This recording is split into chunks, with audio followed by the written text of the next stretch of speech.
That's a crush. Going over to my YouTube live streaming. What's a crush? Starship exploded midair. No, it's Today? SpaceX. Empty. It was empty.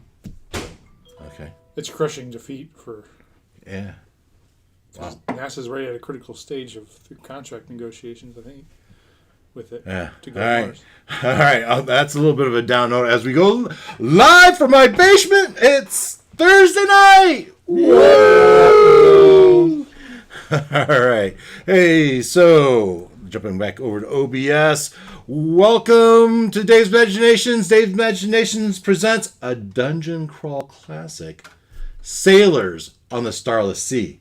Our second, don't tell them it's a funnel, because they're playing first level characters with through this funnel. But I gave them a couple mercenaries on top of that. I think we've lost one of our root characters. And they were replaced by prisoners that were found on the island. We are in the last stage. Hopefully. Oh my God. Do you think we're going to finish tonight? Ought to be finished tonight. We've made our way across the star. First, we went to this keep. We found our way down to the lower level. We found ourselves at this Starless Sea. We got on this ghost ship, dragon ship. Went across the Starless Sea to the flaming ziggurat. The ziggurat that has inside of it molten lava pit where they're summoning the Chaos Lord. And outside the ziggurat, ramping up to the top, was every 10, 20 feet was another beast man. And at the bottom of the ziggurat, though, there was a cage that had 3 guys in it, and that replenished Ken. I rescued the guys, and we started our way up the gauntlet of beastmen until I got bored with it. And I decided, nope, time's up. Chaos Lord has risen. And that is kind of where we ended last night. The Chaos Lord had... You don't see him necessarily, but what you did see was a couple of these beastmen head over feet flying off the kaiju sounding roar of them coming off. And so that is where we ended our evening. And I will that's the recap before we play our favorite. Where'd it go? That's the logo, camera. Action. It was at the top. That's my logo. DCC intro. Right there it is. DCC.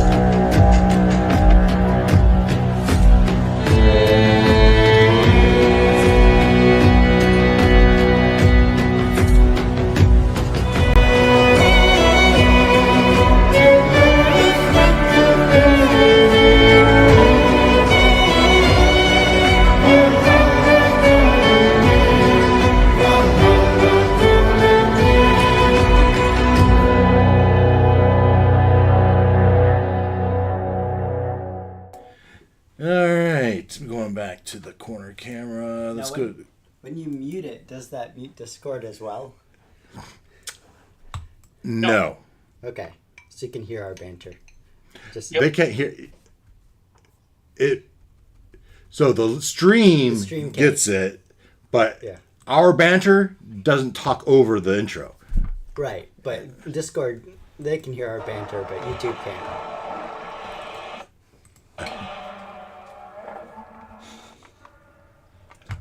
Ooh. Oh, you're playing a kaiju. Okay. It took me a hot minute to figure out what the heck you were doing, man. So here we are. So funny. In the intro, I have all the characters kind of scrolling across the bottom, and Noel made a very astute thought that's kind of like the Duck Hunt. Right, you get the little call, ping, ping, ping, ping, and those little characters just fall over, falling down. That is Dungeon Crawl Classic.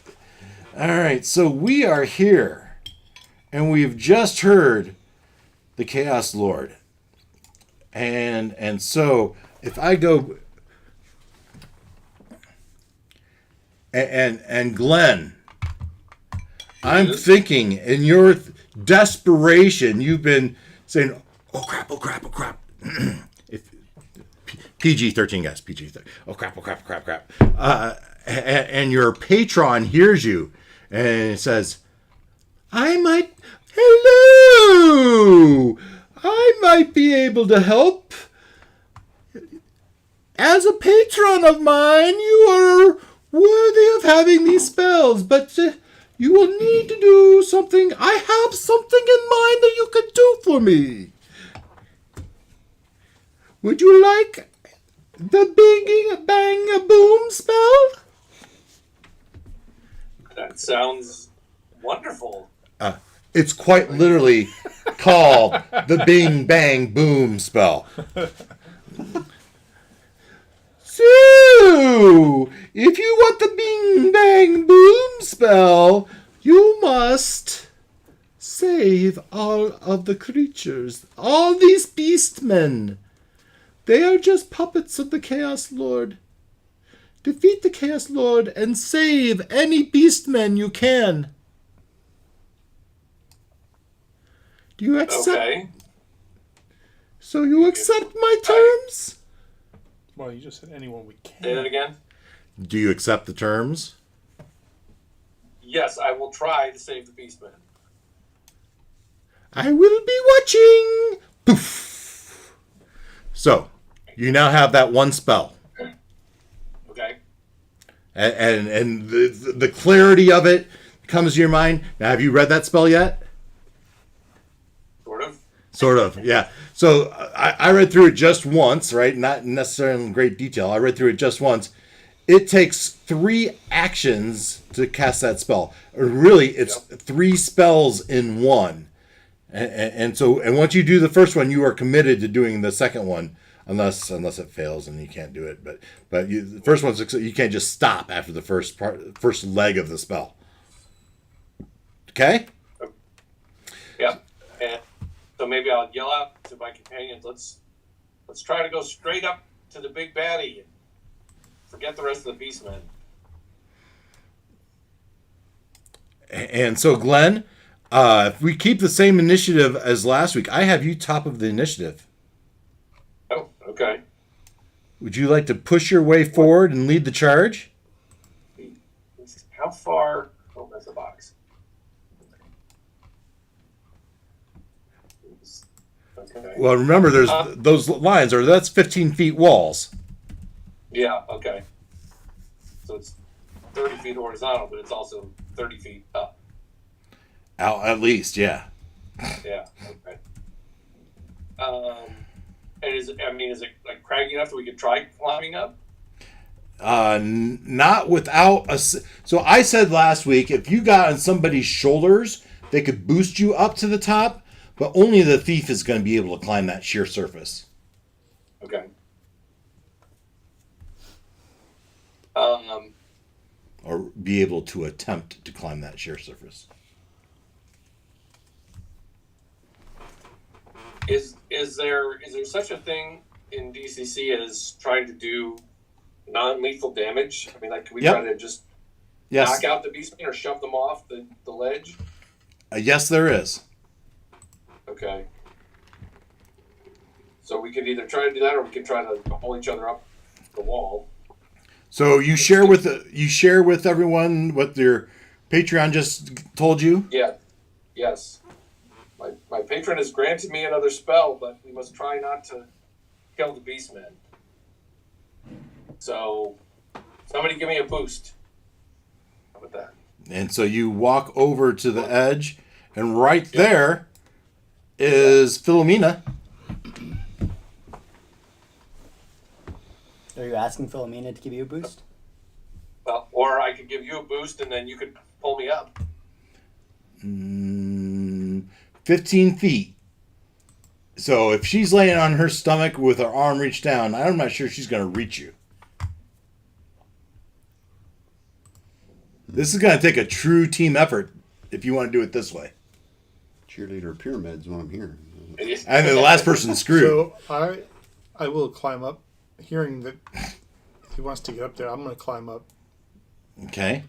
Give me your Well, actually, I have to ask you. Does anybody have any rope? I was just thinking. I had rope, but I left it on the boat for that awesome swing. Hang on. Oh no, I didn't. Never mind. You used your rope trick. Yeah, I did. Burned out. Remember, Well, we're in combat. You have 10 seconds. all right. So then, or Anybody have any rope? let's try to knock the beastmen off the ledge. Don't kill them. All right, so that's your comment. And you also said, give me a boost. Yeah. All right, so I'm letting that happen. All right, so Philomena, you asked Philomena for a boost. Yes.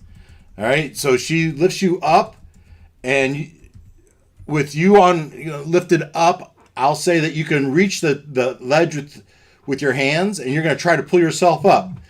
So Okay. let's give a strength check. I'm going to set this is going to be a relative. This is just doing a pull up, right?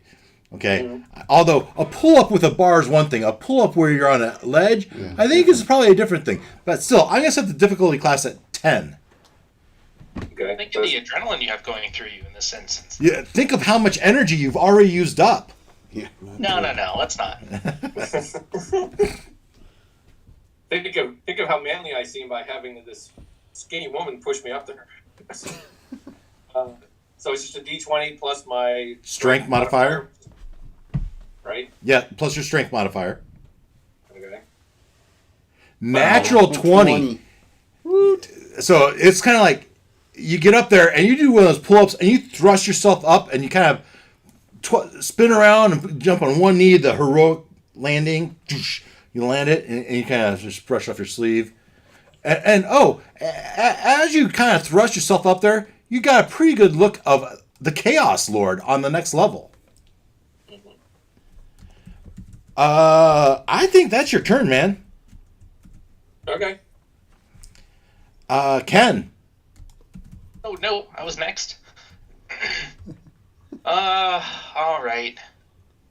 Well, I think the blacksmith will basically do the same thing that Philomena was doing. Because he's somewhat... he's mediocrely strong. He can try to help boost people up. I think that'd be the best thing for him to do. Oh, you got to help boost people up? Yeah, just help them get up, and then... I'm going to put you here. Sure. And you're putting yourself in a position. All right. So with that, everyone that's doing it will go up one dice in the dice chain. All right. And then the barber will pick up his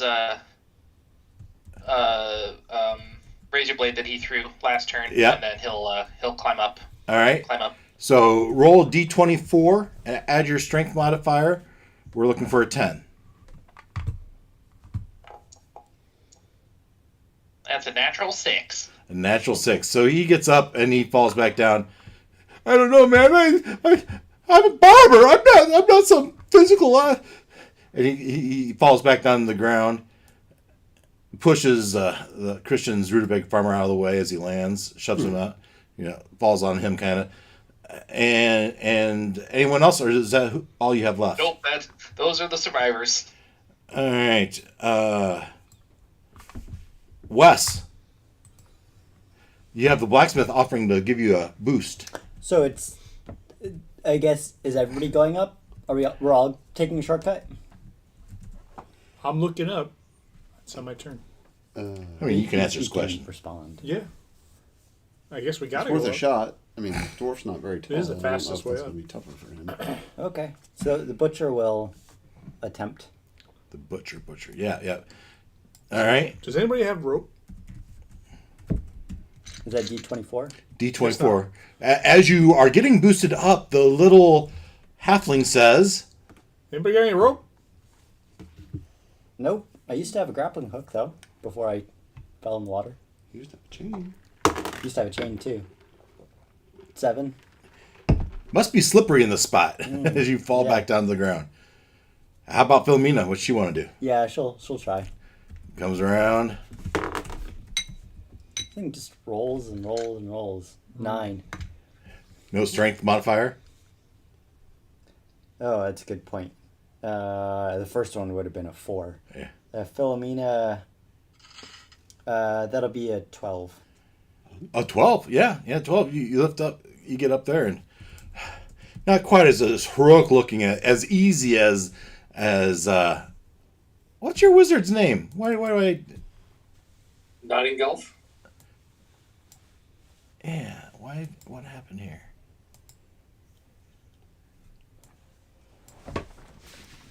Nodding elf, right? That's what I'm hearing. I don't know if that's what you mean. Yeah. Yeah, that looks right.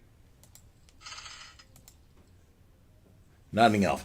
This is not quite as smooth as Nodding elf looked, but you got up there. All right, so that's your turn, though.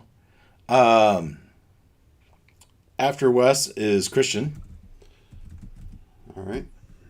Well, we will attempt to send the farmer. You do not. Oh, you're the farmer. Yes, farmer. The Uber farmer. Sure. Yep. You rolled a d24. No. Phew.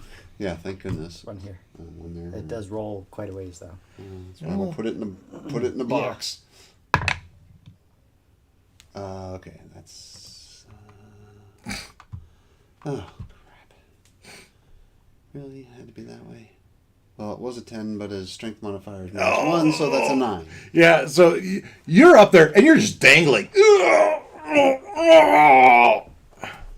Swell. And the dwarf looks at him and says, "What? Get out of the way. Let's find a different way. Well, do we think the dwarf can't make a run at it? Make a run at doing the lift up." So I was going to take away the bonus die for the dwarf, but because you can literally climb up this other dude, I'm going to give it back to you. Sweet. Well, then he's going to try.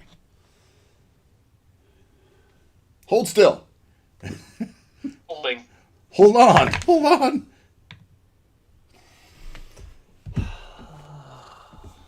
Criminally. Oh, now what did you say? Oh, the whole... The D24. Yeah. What'd you roll? A natural 9. Strength modifier. Nope. Yeah. As so now I want another strength check for the farmer as on the D20 this time. Yeah. And this is to not fall down. This isn't to pull yourself up. This is to not fall down. It's an 11. All right, he can hold on, but the dwarf falls back off as he can't seem to make his way up. Dang it. That's gonna be your turn. Yes. All right, the beastmen. As you're trying to do this, you hear a stampede coming towards you. Oh, swell. Good. Do they look afraid or do they look angry?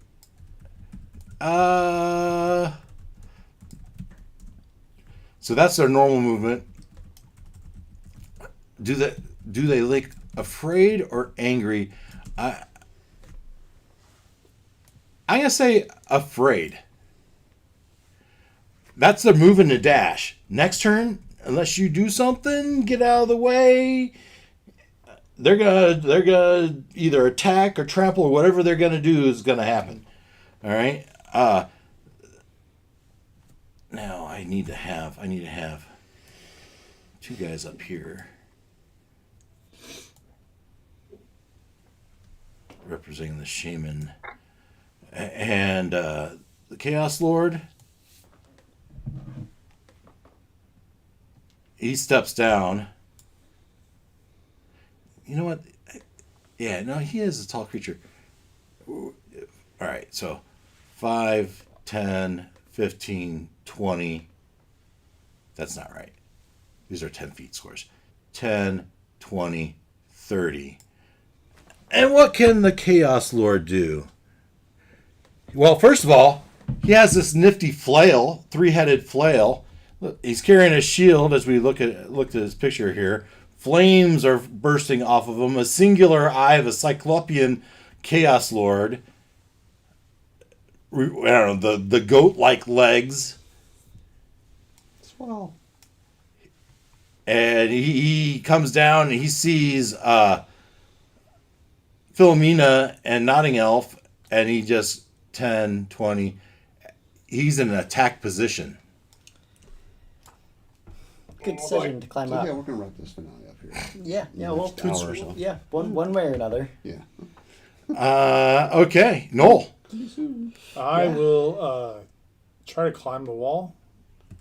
Okay. Actually, I will sneak silently along the wall past the first two.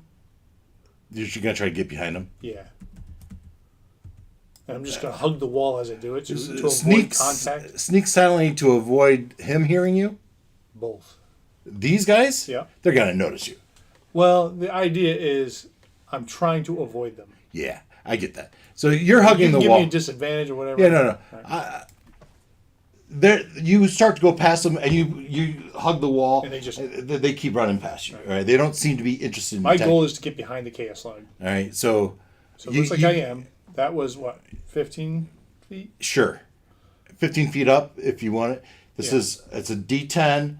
You get your modifier plus 3. I move 15 feet, Yeah, and now I have to go 15 feet up. correct. So I'm setting the difficulty class at 10. You have your I can modifier. only move 20 feet. So, can I start climbing? Yep. And make the success now, and then just get the rest of the way next turn on a normal climb? I'll say yes. Okay. Right. So, D20. I gotta find it. There's so many dice to pick from. That's a 14 to climb. That's enough. Now you have an action. Um, Climb the rest of the way up. I guess I could. You could. Yeah. If you, you get to the top of the roof and you I'm poke going to your, be at the top, poking my eyes over. yeah, you gotta have your head Sneaking silently. Yeah, there's enough noise here. He's not paying any attention to you. Yeah. All right, so you're at the top of the roof. Your arms are like this. Your next turn, you use half your movement to get on top of the wall.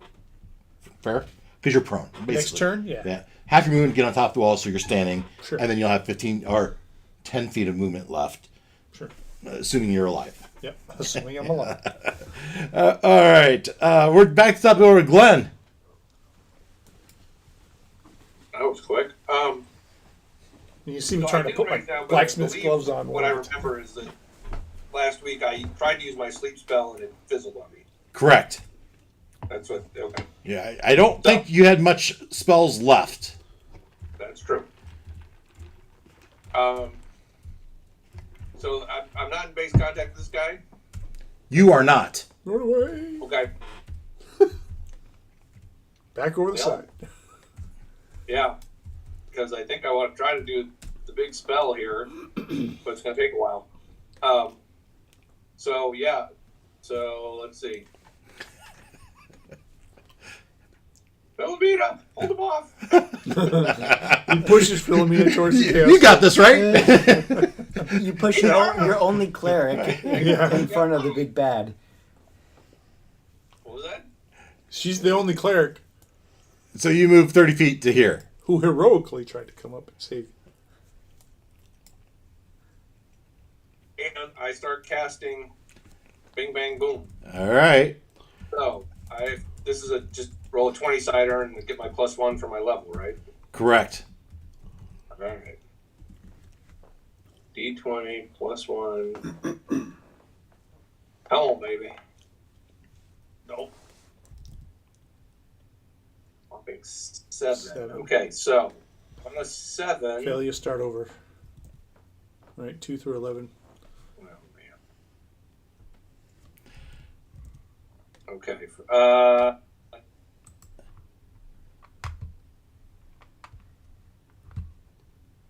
This is where if I wanted to bump it up, I would have to use Spell burn. from strength, agility, stamina. Right. Can I use luck? I think it says no. No, just Luck may be spent to modify a result downward. Yeah, because some of these results, if you read the later on ones, they're not necessarily good. yeah, but what I just rolled means no, it's dead. So Well, it might says be worth spell spending burn, no, you can't. But luck, you can. Opposite. What? So spellburn may be applied to the spell check. Spellburn may not be applied to reduce a result, although luck may be. I see. used for Sorry. different word. Yeah, so it's supposed to be off your physical skills, right? Your strength, agility, and stamina. But I can use as much of those in any combination I want. That's right. Okay. You're looking for a 12. Okay. So I am going to burn. I'm writing it down on my sheet here. So that'll be 13. Okay. So I'm knocking those stats down to make it this be a 12. Yep. Which gets me to the caster creates pyrotechnic display of noise and colored streamers over a 30-foot area. Normal animals are spooked, not controlled, blah, blah, blah. Unintelligent monsters must succeed. I assume he's not an unintelligent monster. He is not an unintelligent monster. Yeah. And roll the next spell check with a -1d penalty on the dice chain. What is that? That means instead of a 20, you're going to roll a d16 for your next check. Oh, awesome. Yeah. Unless you want to burn a few more, 4 more.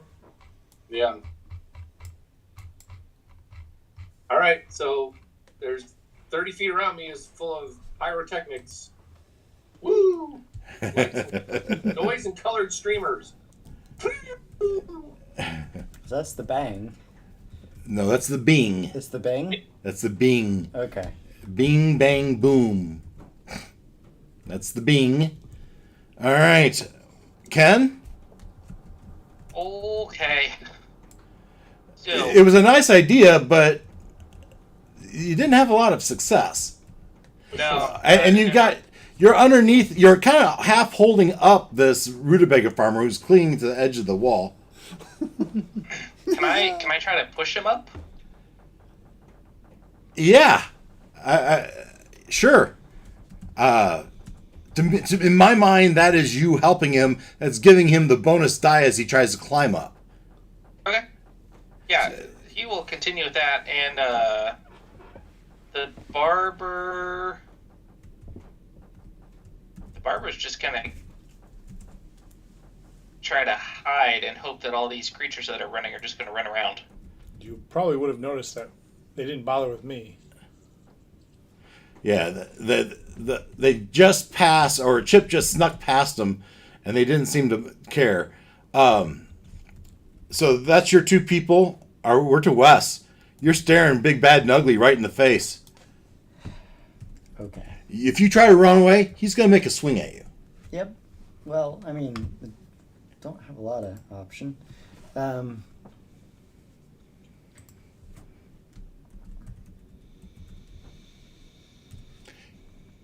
So my reading of this paralysis spell is that basically you cast it on one turn and then you use it along with a melee attack on your next turn. And it probably depends on how strongly you cast it, right? I don't think so, because it says like a 12 to 13 is the cleric's hands and melee weapons are charged with Right. the energy of paralysis. The cleric must make a normal attack on its next round. If it succeeds... There you go. Yeah. Well, no, I guess you might be right, because like the higher levels, it's just like you say, okay, that you can like designate and it just happens. You don't have to do a melee attack. So... Yeah. I mean, yeah. So, Yeah. I mean, now you can't do spell burn. Like you'll have to burn luck if you want to increase your score. Assuming I have luck to burn. Yeah. Or a halfling near you that can help you. I think this is, yeah, she's going to go for it. All right. You know, hey, might as well, There's a right? thing in front of her. Yeah. And, you know, it'll kind of suck for a round, but, you know, might help in the longer run. Okay, so it's D20 plus 2. Yeah. Hope I roll high. 15. 15's pretty high. It's not bad. Is that on the die or is that plus 2? That's the plus 2. plus It's 2. 13 on the die. 15 gets you in the second level of the spell. So the cleric's hands and melee attack are charged with energy of paralysis. The charge remains for 1d4 plus Character level. character level Cleric rounds level. or cleric level. So 1d4.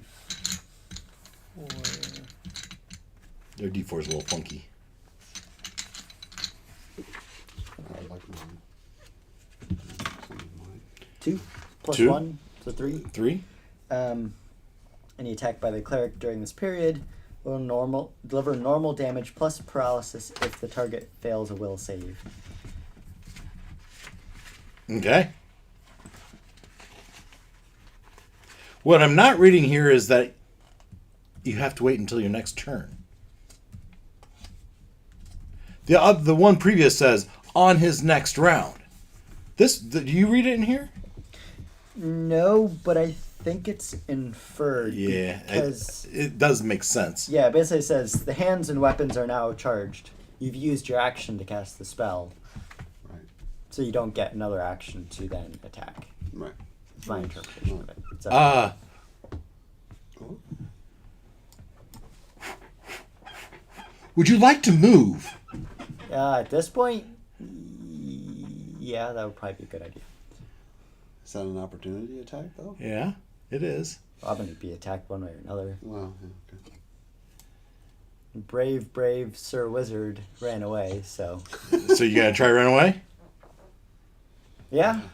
Alright, he's gonna make one attack. Now the Chaos Lord, flail is plus 6. Oh, man. Roll low. That's all I can say. Here's hoping. AC 13, hit dice 13. Now the damage is only a d6 plus 1. Okay, so you can't one hit me. Oh, really? I've got 8 hit points. Don't There you go. challenge him.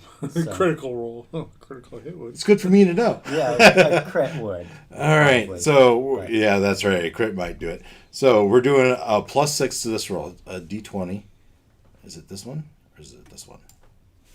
No, you want that one, but it's not that one. This one. Plus 6.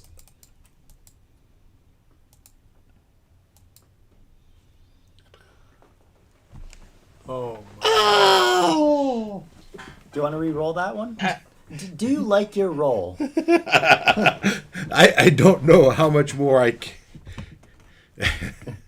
Oh my goodness. I'll give you a We were sitting free... at one Hey, you shot. wanted this thing to wrap up tonight. Here we go. Here we go. Dave, I'll give you a free re-roll. if you Will ya? Yeah. All right, he has 5 hit dice, so he's a 5 hit die monster. Monster's going to. This is what we love about this game. 5 hit dice, 4 or 5 is rolling a d16. Can I use a luck die to make him off his 20? Actually, it'd still be 26. So. Well, you can. No, that is reserved for the warrior and the dwarf. That ability is reserved. So where are warriors and dwarves? Unable to climb the wall at the moment. And dead. And dead. Yeah. There is that. So Make room on the couch. We're coming. we're going to the crit tables under combat. Crit tables, fumbles, critical table. Critical table 5. We're rolling a d16 on this table right here. So that was it this one? Yeah. D16 for 4. Hammering blow drives nose cartilage into brain. Inflict plus 1d12 with this strike, and the foe suffers 1d6 intelligence lost. Wow. Yeah, she's dead. Well, Well, she will be, but so we're gonna roll a d12, and the normal damage was a d6, and that normal damage was plus 1. You never know. He can really roll low here. You can just. Yeah. Exactly. 8. 8. She's dead. She's Down. unconscious. She's dead. Because Nobody can revive the her. cleric could save. Yeah. Oh, maybe one of the shamans will come down. Remorseful. No. What they've summoned. Yeah. Maybe I should have done Holy Sanctuary instead. Maybe. It was a nice thought. And Now, insight. as he hits you, I'm going to give you a chance to touch him. As you fall into him with your charged hands. With your charged hands, you're not going to get any damage to this. Right, but paralyzed. But you're going to give him the chance to be paralyzed. Yes. All right? So you're going to roll a d20 plus 1. 2 plus 2. That's going to be the difficulty class of this will save. Okay.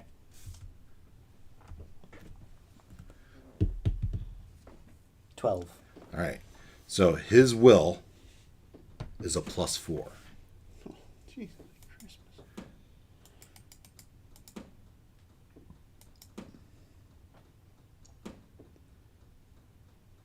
11. So as you get clocked, you fall dead as unconscious. You reach out with your last hand onto his foot. I don't know, with a blow like that, I feel like she's thrown like clear of. I'm not sure how we can explain that way, but I feel like she's like on the next level below now. She stuck her hand up and he shoved her hands into her skull. You're reaching out to and she. Oh, she's like, it was like this. Yeah, but then you would touch the flail. Not him. All right. So you go to touch him. As you reach down to touch him, you touch him, and just as you touch him, he uppercuts you with the flail, and you fly the 15 feet to the lower level. There, how's that? Yes. A fitting end, Yeah, maybe? which would be another 2d6 of damage, but It's too late. dead is dead. Yeah. What's that? 1, so 2 rounds. I don't know. Paralyzed. That's 2 rounds they didn't have before. Yeah. All right. Very heroic. Now, And a lovely backflip on your death yeah. mode. Does anybody need armor? Well, Dwarf does. it's down below.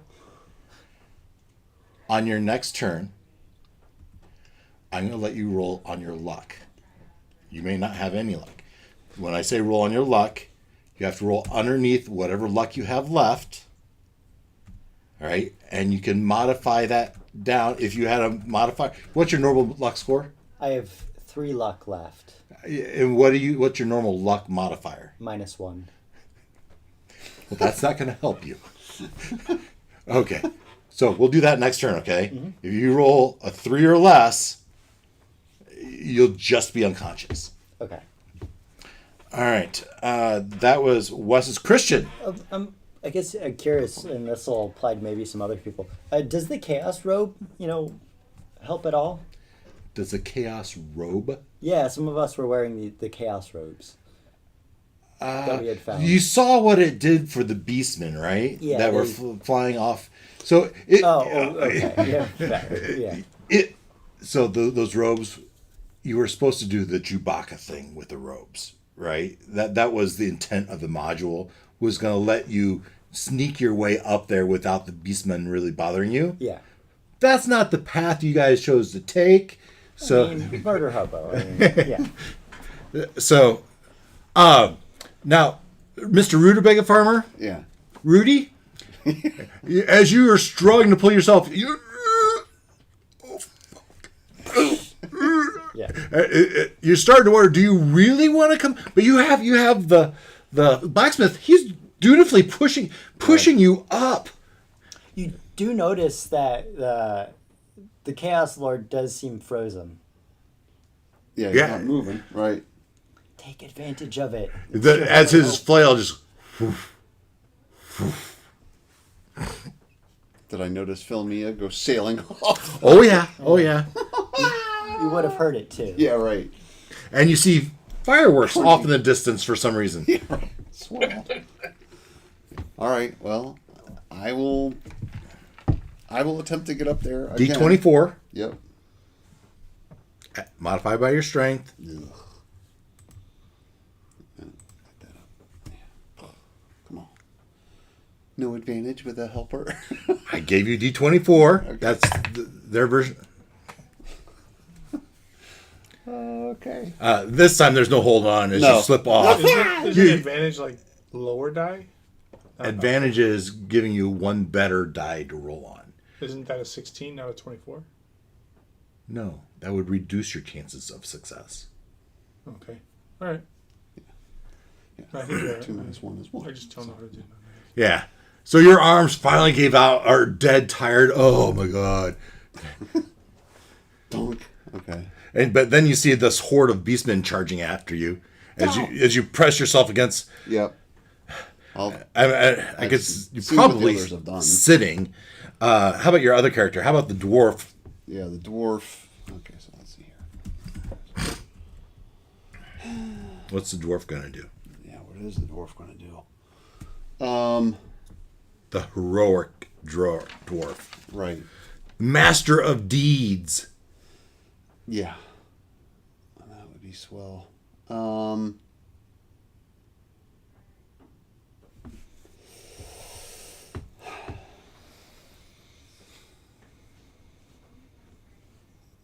Well, he's what to do? I mean, we're not getting up there, or he's not. I mean, haven't had any luck climbing. You've had bad luck climbing. Yeah, that's just not great luck. What's the old saying? If you didn't have bad luck, you wouldn't have any luck at all. Here's what you do. You have the blacksmith throw you.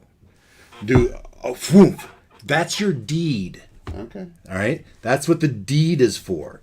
The deed is to use the blacksmith as a launching pad to jump up with your weapon wielded and at the same time make a swing at the Chaos Lord.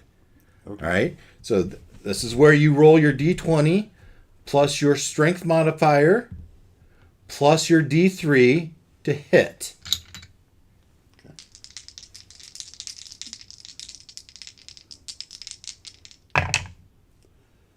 Jiminy Cricket. These dice suck.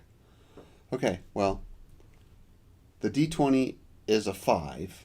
No modifier because I don't have a modifier. And the D3 was a 2. So the good thing is he threw you straight up. You got to see him and you go, but you were nowhere close to him. Right. As you just come falling back to the ground and you take a D6 of damage. All right. I'm rolling, you're rolling, you're rolling. There should have been a great war cry in there somewhere too. Oh yeah. Oh yeah. Hassan Chop. Valhalla calling me! Ah! 4 points of damage. Wow.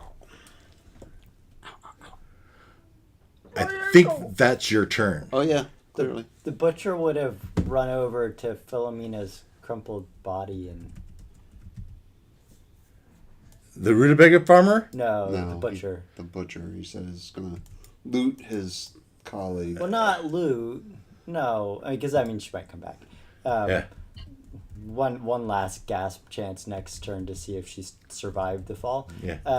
But no, like I mean, they're companions, right? Straightens her neck, you know. Crack. No. Yeah, I mean they're companions. They probably worship the same Oh, and the Artemistis. the dwarf is probably in here somewhere because he just tried to do this heroic feat. Yeah. All right, that was Christian's turn. The beastmen are stampeding past. 5, 10, 15, 20, 25, 30. 5, 10, 15, 20, 25, 30.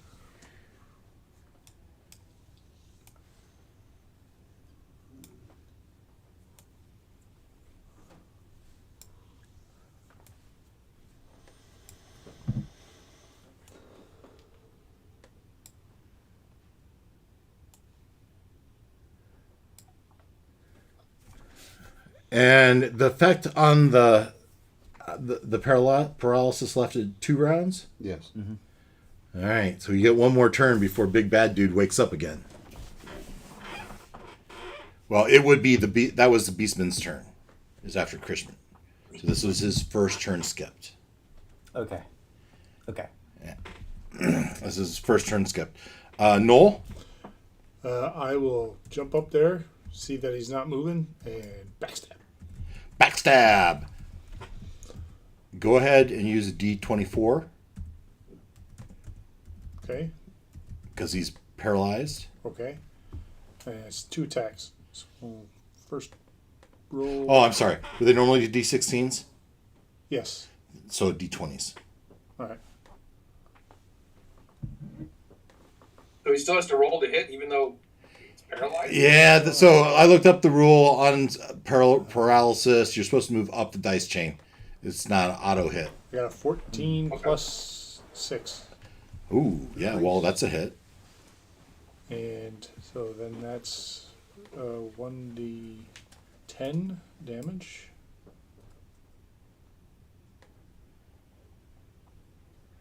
So that's 3 on the first one. Okay. Second attack is a natural 20. Nice. Nice. And Do I need to bring up the table? it's a 7 on So- the d10. So you roll a what on the crit table? Oh, crit table. So you rolled 7 damage? Is that what I heard you say? Yes. All right. Yeah, what's the crit table? I rolled a I have it up. seven. So your crit die, do you know what your crit die is? I'll look it up if you don't. It's a D8, I believe. Yes, D8. So let me find the D8. And it came up 5. 5. Blow pierces foe's kidneys, inflict 3d3 damage with a strike, and the foe is stunned for 1 round. For an additional round. We'll need it. Yeah. Yeah, thank you for letting us stack that. First one, You're is a going to need it. 1. Second one is a 3. It's 4. A 5. Total. 5 more damage? Yeah.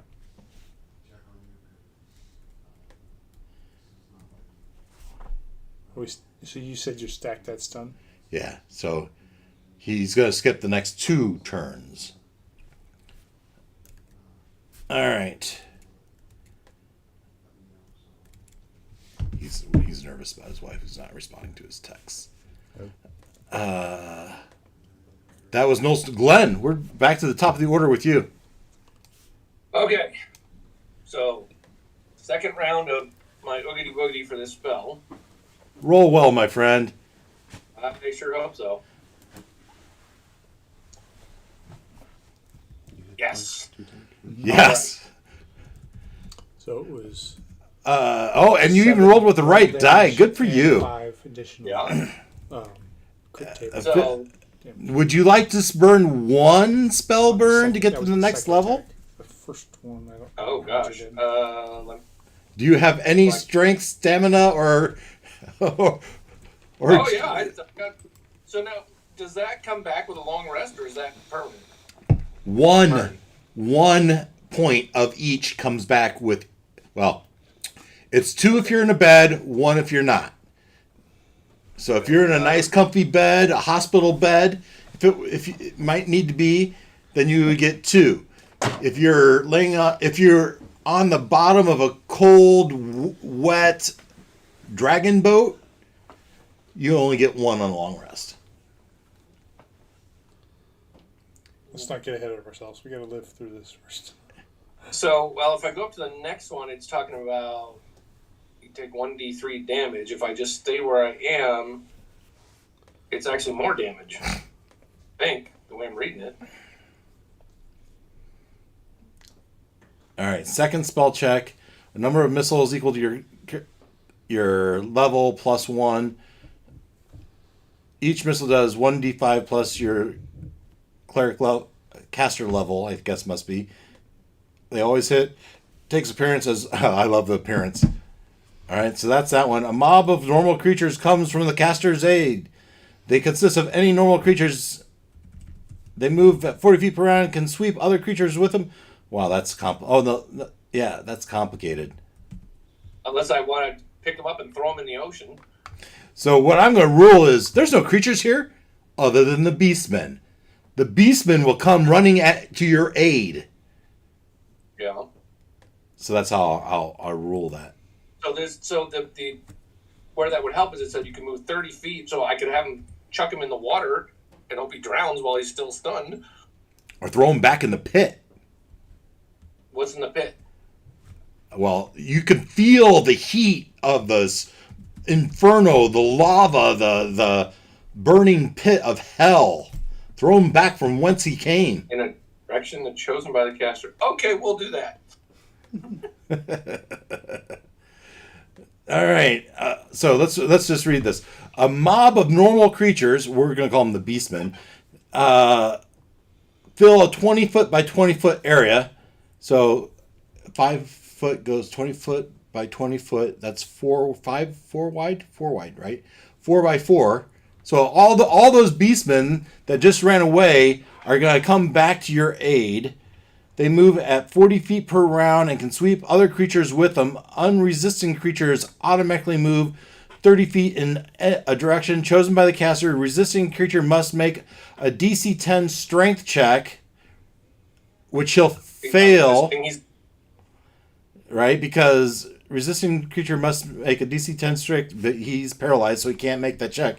Taking 1d3 damage. Okay, he takes the 1d3. Each round, a creature resists the damage increases by 1d on the dice chain. So the d3 will become a d4. 4 becomes a 6, I believe. I don't think there's a d5. I don't know. The creature remains... There is.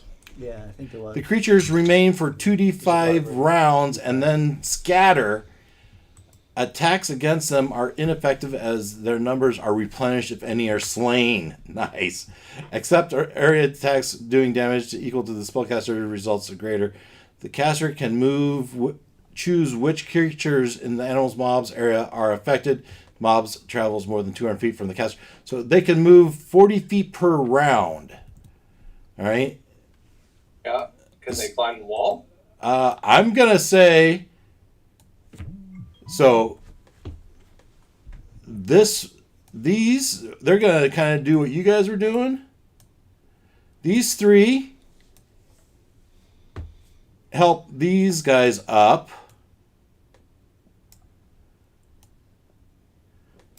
All right, so and this one will get up, and this one will get up. And then we just have this last one that kind of had to help the other two up, right? That makes sense to me. Okay.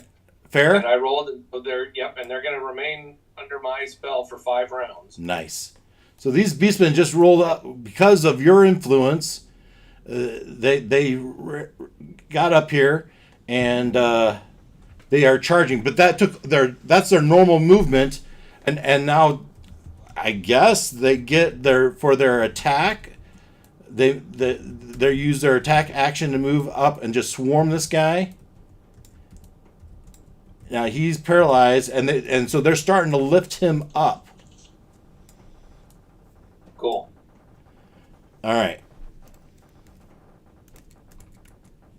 I'll be here. So, would you like to move at all?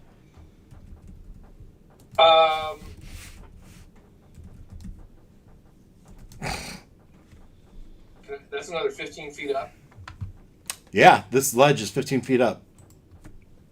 So I guess I'll move up close.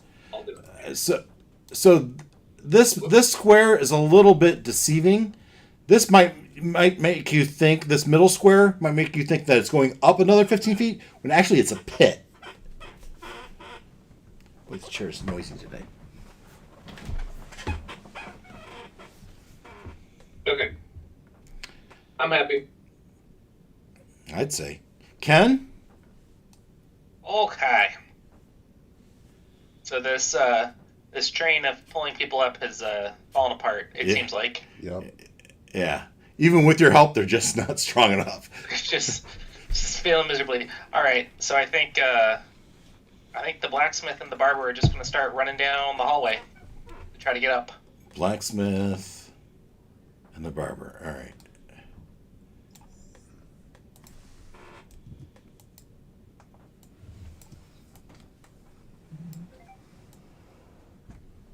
Five, 10, 15, 20, 25, 30. 5, 10, 15, 20, 25, 30.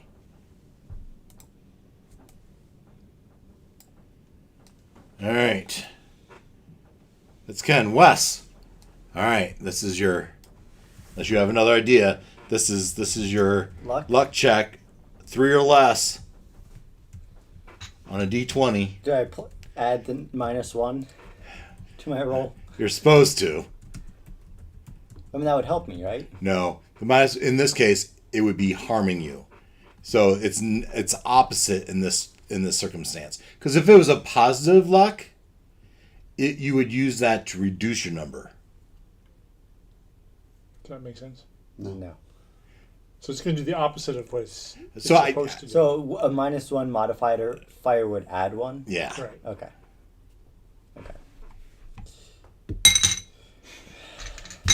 Be thankful. Adds to the suspense.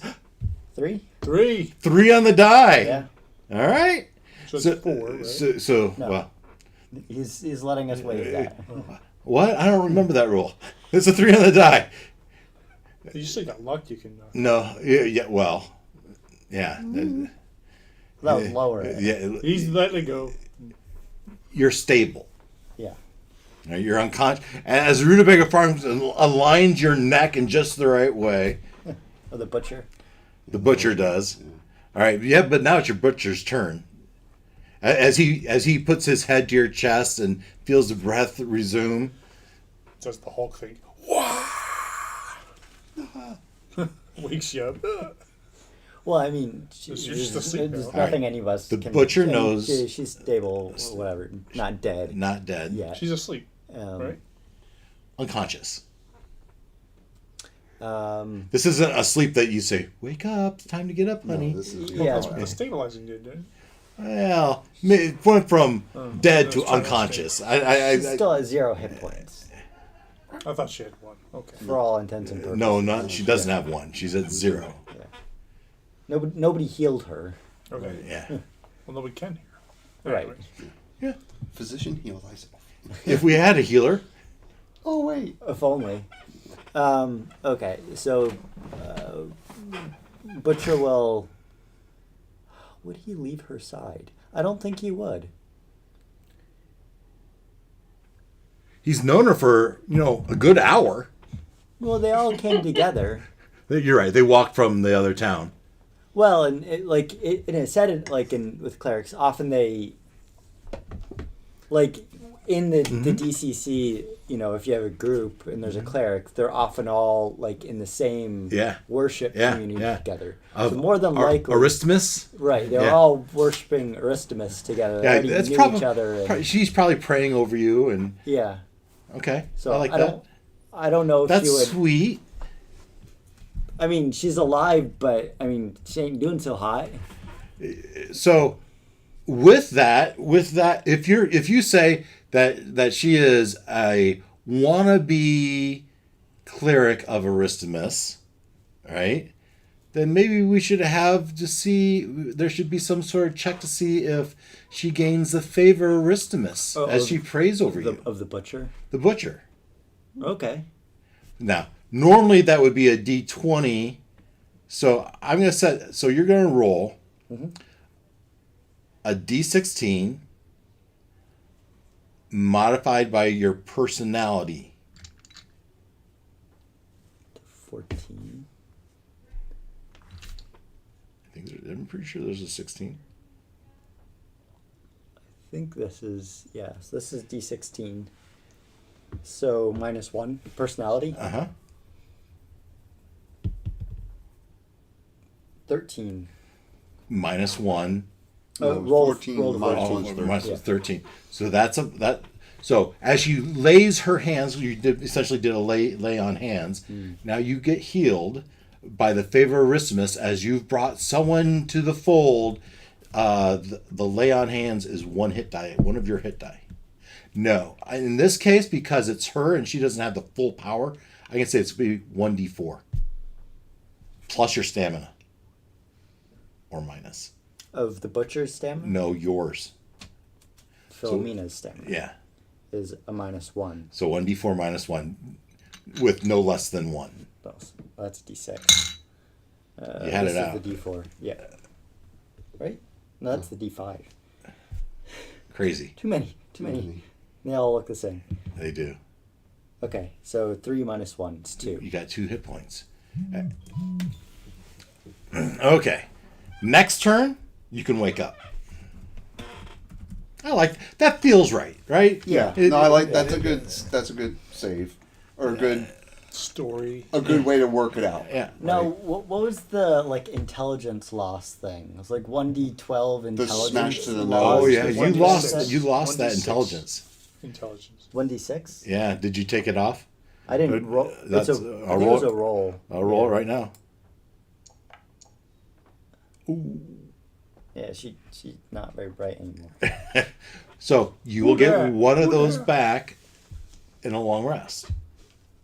Okay. But your modifier should be affected as well, not just your score for that. So as you apply that to any type of checks, right?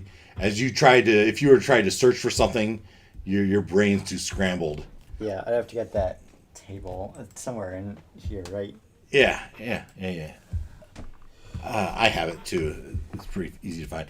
All right, so Wes, Christian, All right. chess maker, and rutabaga farmer. Yeah. You hear above you. You hear the beastmen are back, or more. What? Okay. All right. You The just wall thing's not working, so they are going to charge. and move and dash like the other guys did. Yep. Up. I'm just gonna put you right here. Okay. Yeah, that's all we can do because climbing ain't working. Your rutabaga farmer here. He might be further ahead because the dwarf doesn't. Run that fast, right? He's probably a little bit further behind. All right. The Beastman. This is the Beastman. This isn't the Beastman. This is the Chaos Lord. I should change it. Chaos Lord. This is his second turn. He's been stunned. He has one more turn before he wakes up. Noel. Stabby. Stabby. And then get out of the way. So stabby.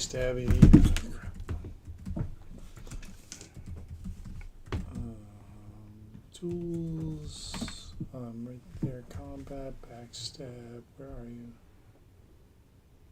You don't have a disarm ability, do you? Not that I know. Backstab. I mean, if he's paralyzed, It's could he just? dice. You I said think it. 24. Well, his fist freezes up That's fair. So it's a 22, to hit. Yeah. and that's 4. Oh, sorry. Yeah, 4 on the first die. First attack.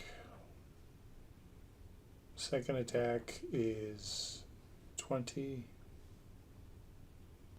for another 2. How much total? 6. 6 points of damage. Okay. Would you like to move? Yep. Where would you like to move to? To the inside wall. Maybe like there. Are you assuming- They're gonna have to negotiate around you as they lift this Chaos Lord onto their Okay, I'll shoulder. get out of it. If I can get out of the way completely over there. Yeah, I think this is the most out of the way spot you could be. Okay. Glenn. Okay, so it says they move 40 feet a turn. Okay, so Oh, well. 5. Okay, but then if they're carrying something, it moves 30 feet. But anyway, that's far enough to shove them back into the pit. yeah. But according to the spell, you must cast I this. must do third roll. Okay. So last time I didn't say anything about the penalty, so I'm back up to a D20. Yeah. I believe that's correct. Okay. Ooh. Okay. No, that's all right because the high one's actually bad here. So if I just keep that, no additional effect, the spell is not lost. I'm fine with that because it keeps working. Okay. I don't want to burn 7 points to get up to the next thing. No. Do you move at all?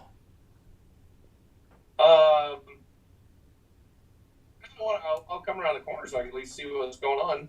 Yeah. All right. So as you come around the corner, you see littered on the ground gold coins here and there and everywhere.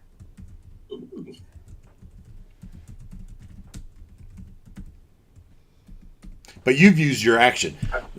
So He's made of gold. and as the Chaos Lord is thrown back in there, he drops his flail. Cool. And let's see, does he drop anything else?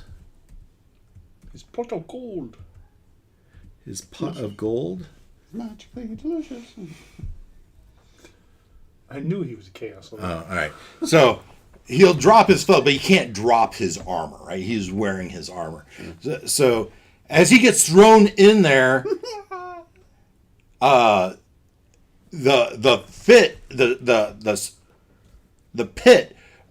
it's like throwing something into a fire, right? And a flame thrusts up, sparks. It's almost as grand as the fireworks show that you were putting on a second ago. But what's different is the ground starts to rumble. And actually, it said the fireworks continues through the duration of the spell, so I guess it's still happening. We're celebrating him going into the pit. Fireworks bursting off, and they're accented by the fireworks produced by the fiery pit. But that's not as concerning as the earthquake or volcanic eruption that feels like is occurring. I think he's telling us to get out of there. So, do you say anything? Run away. You look He's gonna over. be free. Oh. Say that again. Beastmen be free. Oh. Oh, you're gonna tell them that they can go anywhere and do anything. You're not gonna tell them like go get on the boat or come with me and I'll save your life, Yeah. or pick up all the coins you can, What? or pick up all the coins you can. All these options and more. Bring me the flail and then head for the boat. There, how about that? There you go. All right. Over here. Ken, you don't know what's going on. Yeah, no, I think we're continuing to run. Although, I might shout down, he's dead. well, thrown into the pit. Sure, It doesn't mean he's dead. He don't came from the pit. To an Oh, and Mr. Thief / Halfling, you see on the ground coins scattered everywhere. Yeah, I would have been observant of that, but I guess you forgot. Would you like to use your action to pick up coins? Well, it's not my turn yet. So Oh, you're right. On your turn. Ken, so, but All right, you shout down to them yeah, that I think he's dead. and this is right after you felt the whole structure rumble. what was the shaking?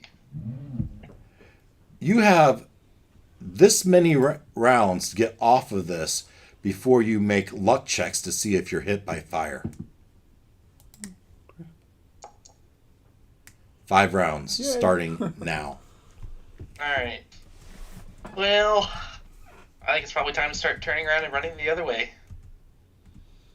Or you can do the crazy thing and jump off the edge into the water. Actually, yeah. That's what I was thinking about doing. How deep is the water? Since we swam in it before. Right here, you're not confident you could jump out far enough to get into the water. Or the shoreline's going to be shallow. All right, fair enough. Maybe. Run around. All right. Yeah. Back to where we were. And, this ledge, I might say, is 15 feet because that's what we called it. But this ledge, that's going to be at least 30, right? So, yeah, go back the way you came. Come on, you were up here somewhere, starting about in there, I believe. Yep. All right, that's Ken. Wes, you're rubbing your head, and you sit up, and there's the What happened? the butcher holding the holy symbol of Aristimus over you, and he's looking at his hands like. Did we get him? And he looks like, I don't know, but this whole place is shaking. They're shouting up there. Can we hear what they're saying? They were saying something, but I was concentrating on this prayer. Indy, my friend, I'm so pleased you're not dead. And he starts to help you up. Yeah. Well, they're both making. Yeah, they'll both get up. And right there next to you is a beast man. What is the beast man doing? He's kind of looking at you and looking up and like confused, like what the heck's going on. And he's like, he probably spent his last turn moving around here, so he's probably not there. Okay. And I guess, are those characters still around the corner from us? Are those characters these two? Yeah. These two just got there. Okay. But you don't know they're there yet. Right. Not yet, but which way are they running? Towards you. Next turn, they would come across you. Yeah. Okay. Maybe you heal yourself. Not a terrible idea. Okay. Yeah, I probably should do that first. D20 plus 2. Roll a natural one. That'd be fun. We gotta get some displeasure going on. This isn't a spell, though. This is an ability. This is lay on hands, but if you roll 1, it's still a. Okay. Well, it wasn't that. It wasn't a D1. But All right. It was not high enough. It was a. You're still too. And the butcher says, no, let me pray for you. Unless you want. What do you want the butcher to do? Well, I figured that they're gonna try to meet up with the rest. I would think. So they'll run around the corner into the butcher goes around the corner. And he sees them go, whoa, and leans back. Well, they're those. Yeah, I know, but they're running right for him. He wants to get out of the way. Right, but I was gonna ask them, what's going on. Oh, what's going on? I think the whole thing's gonna blow. The blacksmith says. Okay, fair. So now with that information, he comes over and he helps the butcher up, and we should get out of here. Yes. And I'm gonna move you ish there. Okay. Yep. Okay, that was Wes's Christian. Okay. Back the way you came. Yeah, because he called out and said they think they got him. So yeah. You come back this way, and it's like this beast man's running towards you. Well, I would stay to the left to get out of the Yeah, way. you get out of his way. And he kind of looks up like, he's like confused. What's going on? That was Christian. The Chaos Lord is bubbling away in the fiery pit. Noel. So I see all these coins. Yeah. Where are they scattered? All throughout the top. You feel like if you spent your action, you would get 1d20 plus 2d20. 1d20 gold plus 2d20 silver. If you want to use your action. Absolutely. I 1d20. That's 11 gold.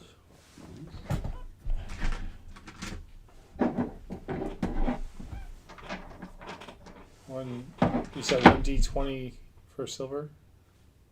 You said 2d20 for silver. 16 plus 17. 33? 16 plus... Oh, I'm sorry, 16 plus 1. So, 17. That's what I meant, 17. So, 11 gold, 17 silver. All right. We're to Glenn's turn, which marks the first round of... We have 4 rounds left to get off the ziggurat before fire starts erupting. Glenn? Okay. So I asked one of the beastmen to bring me the flail, right? Yes. You have the flail. Okay. Okay. Then I will lead them and let's head around the ramp clockwise. 5, 10, 15, 20, 25, 30, 35, 30, 5, 10, 15, 20, 25, 30. Put you about here. Okay. And just have them follow you, okay? Yep. All right. That was Glenn. Ken? Right? Run away! 5, 10, 15, 20, 25, 30, 35, 40, 45, 50, 55, 60. Thank you for not making me be absolutely specific. Wes? You run? Yeah, they're running. 5, 10, 15, 20, 25, 30, 35, 40, 45, 50, 55, 60. All right. As you are tiptoeing around these sleeping beastmen, which is going to be a decision for Glenn here in a second. Ken, no, that was Wes. Christian. Yeah. We're running still, right? Yep. Make haste. 5, 10, 15, 20, 25, 30, 35, 40. I'm going to put you here, and I'm going to put you some portion behind. Yeah. I can't keep up. My legs are too short. Chaos Lord. Noel? Um, You didn't move last time. You No. just collected. yeah. You could have moved. I'm gonna put you here, unless you want to climb down. So you're collecting coins in this area. Can I keep collecting coins? Is there that much here? You want to spend another round? Yes, you may. So I want to make my way this way. The coins are on this level, and they are not. So from Okay. here that way, nothing So there. I want to go towards where everybody else. Nah. I want to climb down my levels, You climb down there. but the other way. So I want to pick up coins All right. along that. Yeah. All right. So Pick up coins. you're along going to the way. move this way and pick up coins as you go. Yeah. I'm Same- okay with that. Same. Yeah. 1d20 gold, 2d20 silver. Gold. I got 14 gold. Ooh. Chris volunteered. Silver. I got 17 plus 16. Ooh. 35. 33. 33, And we're thank you. back to Glenn, and that's our third round. Okay. So I'm going to. It's our second round. Well, I guess they're here to be my aid, so they understand me, right? So Yeah. we're going to start helping each other climb down the wall. All right. You say, help lower me down. Climb down, and next guy climb down, and whoever's the smallest is the last one. No. Big jump. You notice that one of them is a Birdman. Oh, well, yeah. Okay, so he's last, and then he can fly down. Yeah. I wouldn't really call it flying, but more of that falling with style. Glide. Gliding, whatever. Yeah. Okay. So, are you happy with where I've got you? Yeah, that's a good turn for us, right? Yeah, I think so. Now, you look ahead and you see that, oh yeah, there's 3 beastmen asleep down here. Yeah. So is that one of my people there? Is that? You got 1, 2, 3. Yeah, but who's with the hat in between them? No, that's Philomena. That's your cleric. Yeah. So I'll yell at them, wake them up, smack them. All right. Ken's turn. Run! Run Right. for our lives!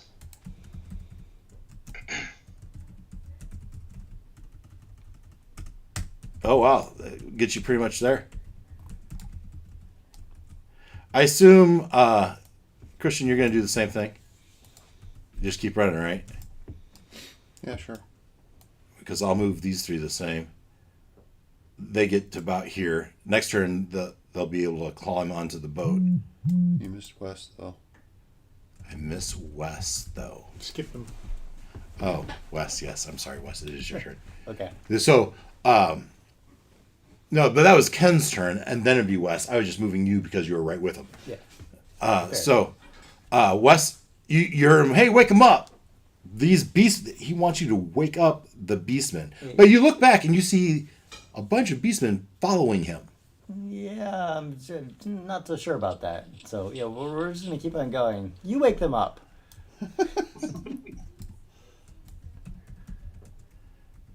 All right, and I'm gonna put you on the boat if you want to be on the boat. Sure. All right. Let's hope it doesn't think. All right. That was Wes. Christian. All right, you're just moving. Right. 5, 10, 15, 20. 5, 10, 15. I'll put you here. Yeah? Yep. All right, and the other guy's all the way up here. Oh, yeah. Next turn, he'd be getting on. All right, that was Christian. Noel, you're up again. Beastmen don't go before me? The Chaos Lord would have. The Beastmen are being controlled by Glenn now. Okay. So time to crawl down, right? Give me a dexterity check, a climb the sheer walls check. DC 10. Got an 18 plus 1. All right, no problem. So that's 15 feet of movement, and then you kind of dash over the wall prep yourself for the next turn. All right, we're down 2 turns left. Glenn, you move in your horde up. Yeah, and we'll kind of shove the ones that are asleep as we go by. And they wake up and they're confused at first, but they feel like the pull of the Chaos Lord is no longer on them. They might also notice everyone else running in one direction. Get the hint. And the whole ziggurat is shaking. Yeah. Come with me if you want to live. Well, you kind of control these guys now. I would say that these guys count. As you stand next to the boat and you start ushering them on. It can hold all of us, right? Well, we're gonna see how many fit in this square I've drawn.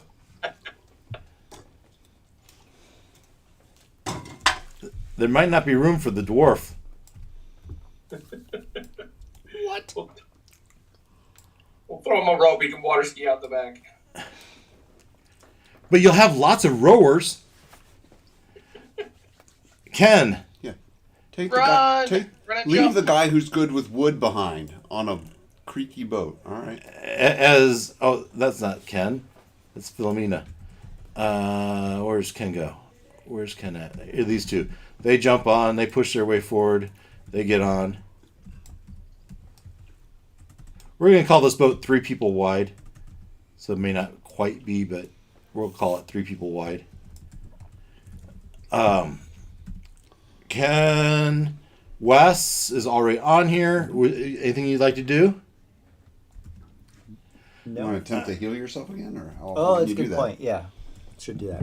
How about that? Yeah, we still have the Kraken. Christian, you're next. Yeah. I'm worried about your dwarf. Yeah, you are. 20. I even named him. Come on. So what's my hit dice? 1. You are cleric, so I think Yeah. it's a D8. Yeah, D8. So roll D8, modify by your stamina, and gain that many hit points. Yeah, so -1. That's a D8. No less than 1. So 6. I'm back to where I started. Amazing, recovery. Aristimus. All right, Wes Christian. Your rutabaga farmer is going to have no problem getting on there. Yeah. He will. Oh, I missed the other guy though. The barber. Where's the barber? Yeah, I think you swapped the dwarf and the blacksmith. Oh, there he is. These guys are all on. Yeah. We're going to call it 3 wide. All right. But we're going to move your dwarf up, run and dash. Yep. 5, 10, 15, 20. 5, 10, 15. Don't leave me behind. Oh, you can only move 20 feet? So can I. Yeah. That's why. Oof. That's why I took the shelves. That's why I took the jump. Yeah, down. Noel, give me another climb up sheer walls check. 7. No. Okay. So what happens? Well, it's not enough. You want to burn any luck? I don't have any to burn. You don't have any to burn? Not enough to make a difference. 15 feet fall. Ow. Well, it's supposed to be a d6 for every 10 feet. Oh, you only took 1 point of damage. All right. Yeah, that's pretty lucky. All right. I had a 33% chance, 66% chance of living through that. Noel, Glenn, we're down. This is the last round. You feel like the thing's about to blow. As you start. So, yeah, I lost count. So my spell was supposed to work on them for 5 rounds. Okay. So they may be back to free will now, but I'm getting on the boat. So I'm saying that whether they're under your spell or not, they've seen what you've done and you freed them from their influence of the Chaos Lord, so they're listening to you. Okay. It's like, get on the boat. All right, get on the boat. They do.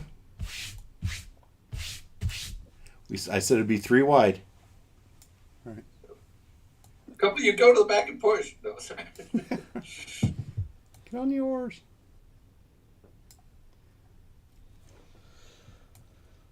Well, yeah, I mean, they might be stronger than us in their beast mode, right? So, yeah. Give them the oars. I said it would be 3 wide. It's gonna be One's out close. in the water dead, right? Yeah. Do we have to let them on? And so yeah, the cleric starts. Why are these guys getting? What are you trying to save these guys? This is what the cleric's saying. Because my god asked me to. Your patron, yeah. My patron asked me to, and plus these were the villagers, right? Yeah. Yeah. Oh yeah. Turn them back. So your butcher would say, yeah, but I know Joe. We should save him if we can. Doesn't look like he used to, but Maybe Erasmus can help. maybe.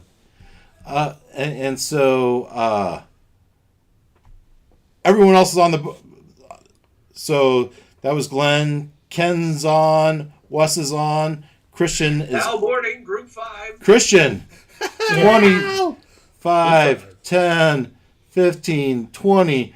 5, 10, 15, 20. Grab him and pull him in. It's dangling down the side. All right. I'll just make it on too. No, yeah, 5, I 10, get the same 15, distance. 20.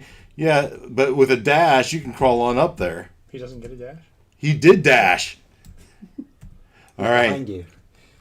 So as they start to oar away and your hand's on there, the first of the eruption does happen. All right. And So the surge pops me into the boat. you roll a luck check to see if the surge pops you into the boat or if you get hit by a flaming thing of lava. Awesome. All right. What's your luck score? 3 currently. Ouch. Yes. Okay. Okay. Just roll under a 3 on a d20 for A something. 2! Honestly, you look. A huge molten rock flies out of the top of the pit. It the fireball flings over end over end, and it lands just behind you. Splash, psh, propels you up and into the boat. Yeah, that's right. I feel like we're actually pretty good at these luck checks because we're really good at, terrible rolls. But as that happens, you feel this cavern that you're in is starting to collapse. And you guys start to row and row and row. And as you row, the part of the scene collapses and seals the way that you came in. The rubble, but it opens up to the wild blue yonder, somewhere outside of the cavern, as you row away. So is this now the Starry Sea? So you leave the Starless Sea and you enter the Starry Sea. Absolutely. Nothing about blue skies from now on. Boats crowded, beastmen, and you can hear them talking. Is that you, Joe? Is that you? The blabbering voice of can't tell. As you row, as you watch behind you as you row out of this cavern, the whole thing collapses in on itself as you row away. Goonies style, right? Yeah. Well, Making out to the ocean. a little bit more effort than that, maybe. Yeah. But yeah, as you have, 4 rows of. So, Glenn, your patron is pleased, Excellent. and you each get 2 luck back. But Glenn, you get 1 luck for every beastman that you saved back. Whoa. Luck. You each get 2 luck back. Glenn gets 1 luck back for each beastman that he saved. And there's many. So each beastman in the boat? One, Yeah, so probably back up to your top 7, luck. 8. 1, 2, 3, 4, 5, 6, 7, 8. Yeah. 8. Plus So can I 8. go above what I started with? You cannot go above what you started with. Okay. Let's see. Look at my armor. Yeah. So you're on the Starry Sea, and you're peasants. You're not sailors. You don't know anything unless someone has it specifically as their background. You don't know anything about navigating the ocean. You might know how to row a boat, right? As you row until you can't row anymore and you get tired from exhaustion and you collapse on this boat, and there's land nowhere in sight. As you sleep on you take a long rest on a crowded boat. So Wait, how did we get to where there was no land in sight? Great question. I don't know. As You you, walk through like a portal or something. it wasn't really a portal. It must have been a current that carried you out into sea from wherever you were, and it just carried you out to sea. We'll say that. I don't think that's a portal. I think it's just a sea.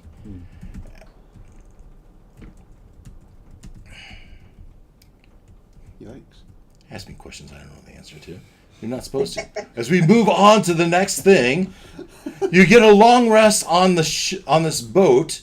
You each get 1 hit die back of health, and you each get 1 increase your attribute if it was reduced.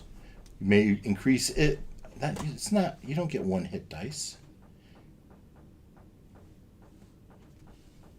You get 1 hit dice. Yeah, because it must be 1 hit dice. You must get 2 if you're level 2. That makes sense to me. I like that better. You get Where 1 do you hit see our dice. On a long rest, we're going to give you 1 hit dice. But what is our hit die? You, as a dwarf, I believe, is a D10. Okay. In the box in the middle, kind of, isn't it? Well, I see a crit die, not a. I see initiative, action, attack, crit. I don't What's see- above that? No, it doesn't tell you. I think the crit die is the same as the hit die, isn't it? Okay. I can look it up. Yeah, it doesn't say You're a that. D10. Cleric's a D8. Thief is a D6. Wizard's a D4. And attributes go up by 1 if we had. Modified by your stamina. Oh, it's not a class thing. It's a So if we have a It is a race class. thing. It's not a race thing. So if we Well, race and class are the same in this. So if we have -1 stamina, it goes up by 0. Goes up by at least 1. Okay. The modifier or our number? your hit dice. You roll your hit dice For health. for health, Did and that. you modify that by your stamina modifier. So it's +1, you get +1. If it's -1, you get -1. Oh, okay. With I- to a minimum of I 1. thought I was talking about the attributes. The attributes go up by 1. The attributes, if your strength went from 12 to 11, you're back up to 12. If it You went can from only pick one of those attributes to fix. no, you do it one for each. Okay. As I And when I was doing those burns, yes, was I supposed to bring down the modifiers as well? yes, Okay. And I get back all of my luck, right? the thief No, the halfling. and the halfling get their luck back on a long rest. That's one of their special abilities. Okay. And the stuff I burned, so strength, agility, stamina, each go up by 1. Does that mean the modifier goes up by 1 as well? When your strength so you cannot go above your originally rolled number. Yeah. Right. But yes, when you cross that threshold from -1 to nothing, your modifier goes from -1 to nothing. Right? Or if it goes from 0 to 1, you get that +1. Yeah. Okay. Whatever your new score, whatever the modifier is for your new score, that's what your modifier is until your next long rest. And as far as things like strength, agility, like for my farmer, he can't go above his maximum. He can't go above what he was starting with. Correct. Okay, well, he didn't lose anything, so he doesn't get anything back. We have not leveled up. This is not a level. Actually, you do level. Let's level up. Okay. Leveling up is not that hard. Well, in this one, there's nothing really. For you, there's nothing to do other than to increase your hit points by your hit die. That's all there is. Pretty much. And then you look at your chart to see what your new deed die is. I think your deed die comes a 4 instead of 3, but you look that up. All right? Ken, you with me? You may Yeah, but I need to figure out what class I want to be. level up one of your creature to level 1. So you pick one and level them up to level 1. Christian, you need help? Yeah, I'm afraid so. 'cause That's I'm fine. just not. Let's talk through it. So if we go to the characters and we go to the dwarf, right? And we have the dwarf. First of all, you are no longer an agent. You are now a broker. Okay. All right. At level 1, your attack die is. You are already level 1. You are now level 2. Right. Ken, why don't you increase one of those guys to level 2? Level 2. All right. So you're on par with everyone else. I don't want you to feel. So now your attack die, right? I'm on screen. Mm-hmm. D die is now a D4 instead of a D3. So when you attack, you're adding a D4 to it, right? Follow that? I'm just telling you. Okay. And so your crit, as we just follow this across, your crit die instead of a D10 is now a D12.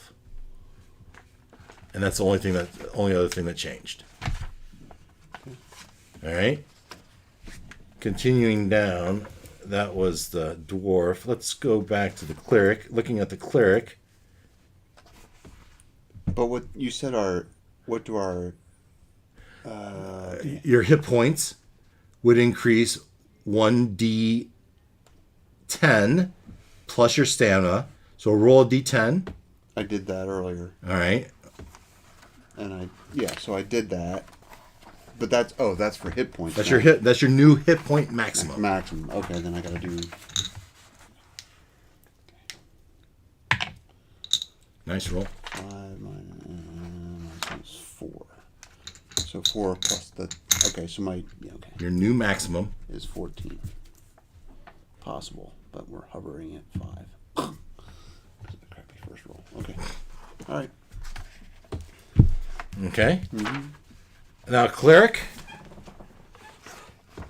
Your crit die is still a D8. You get a +1 modifier to your attack now. That's nice.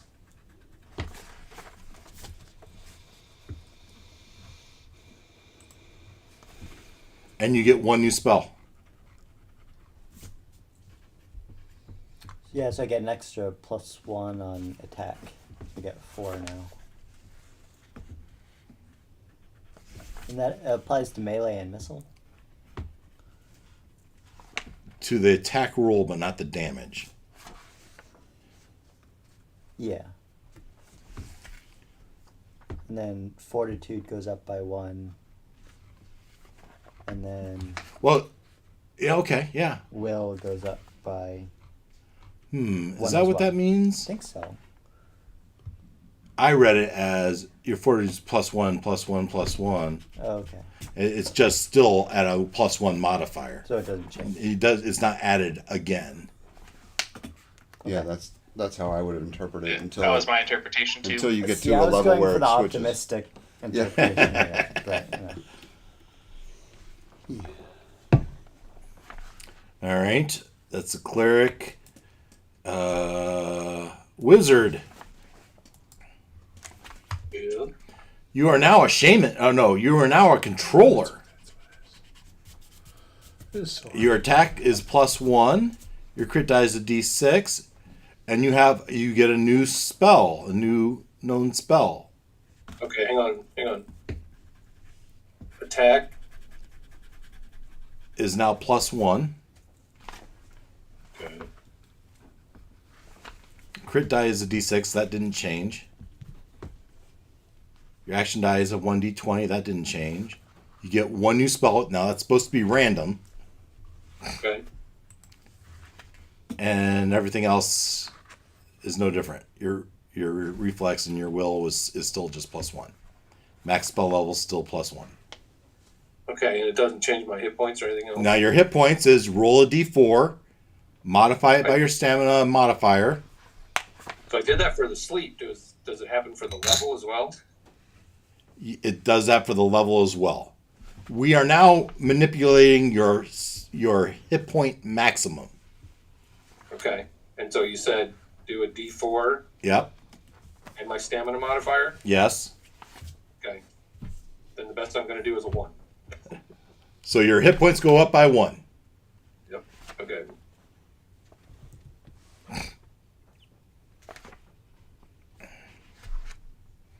Okay. And then pick yourself a new... And then my other spells reset, right? The ones that... Correct. Your other spells reset.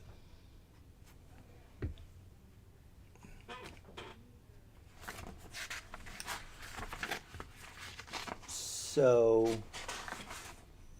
the character I had who died had a iron coffer on him. Where'd he die? He was the one who fell through, was flushed through, Yeah. that Philomena picked up. Okay. I'm okay with that. What was in it? Oh, the It was like a little iron... sensor? No, the iron coffer. The chest thing.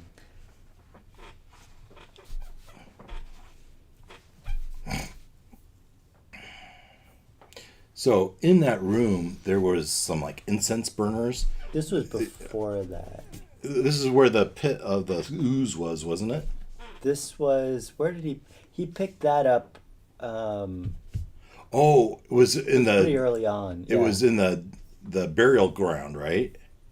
Yeah, or the temple or whatever it was, I think.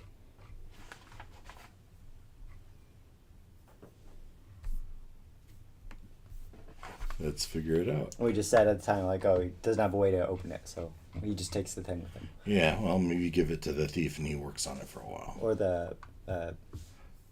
Have the dwarf to Dwarf. bash it. Or he's a chest maker, right? Right. So, What was it called specifically? iron coffer. Coffer.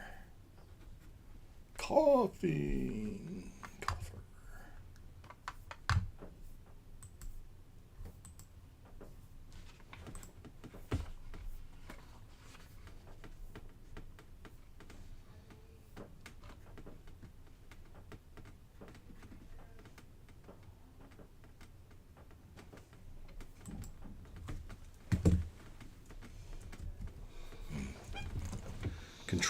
Control find. Command find. Command find. Coffer. There's only 3 of them in the whole PDF. We should be able to find it. A blackened iron coffer, half buried in the rubble. The coffer is locked and must be picked. Okay, you did that. Inside are 3 coins of incense. Cones. 3 cones of incense, wrapped in sanctified unholy cloth, stitched with golden signs of chaos. Wow. Do we do anything with... Are we upgrading farmers and henchmen, or... No. No. You get 1 character. And that's fine. Yeah. Just They could be henchmen until they die. Right. Okay. Or they run off. Or something. So, That's fine. you've rowed away, you've been carried off into sea, and you rowed and rowed and rowed, and you had your long day. You wake up, and you're starting to get hungry, right? And you row and you row, and finally you see a beach of a shore.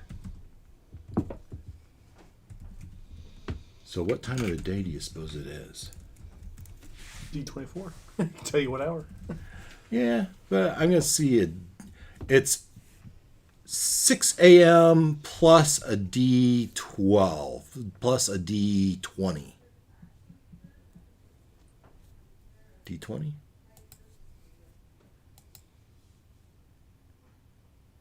Four. So, mid-morning, you see this sandy beach. You pull up to it. And as you land, your boat, I mean, it's in rough condition. You've been pushing it hard. It was in rough waters. You don't feel like that. You don't want to spend much more time in that boat. It's probably starting to leak even, right? As you crawl out, and you have these beast men with you. They haven't reverted back, I assume. They have not reverted back. And I have a choice, guys. This week, I wrote my own module, or I can do one of theirs, or we can do both.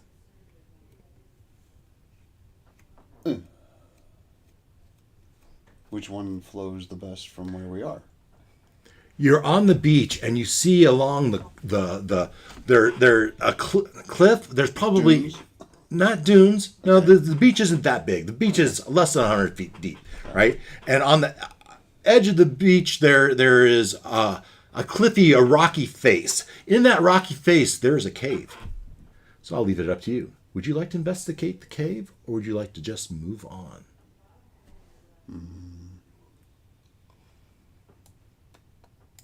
Hey, We need shelter. It's 10 a.m. Yeah, we don't need shelter. Thank you. See, that's what I was thinking. If it was like late at night, we'd definitely go in the cave. But So here's the cave. I mean, we will need shelter.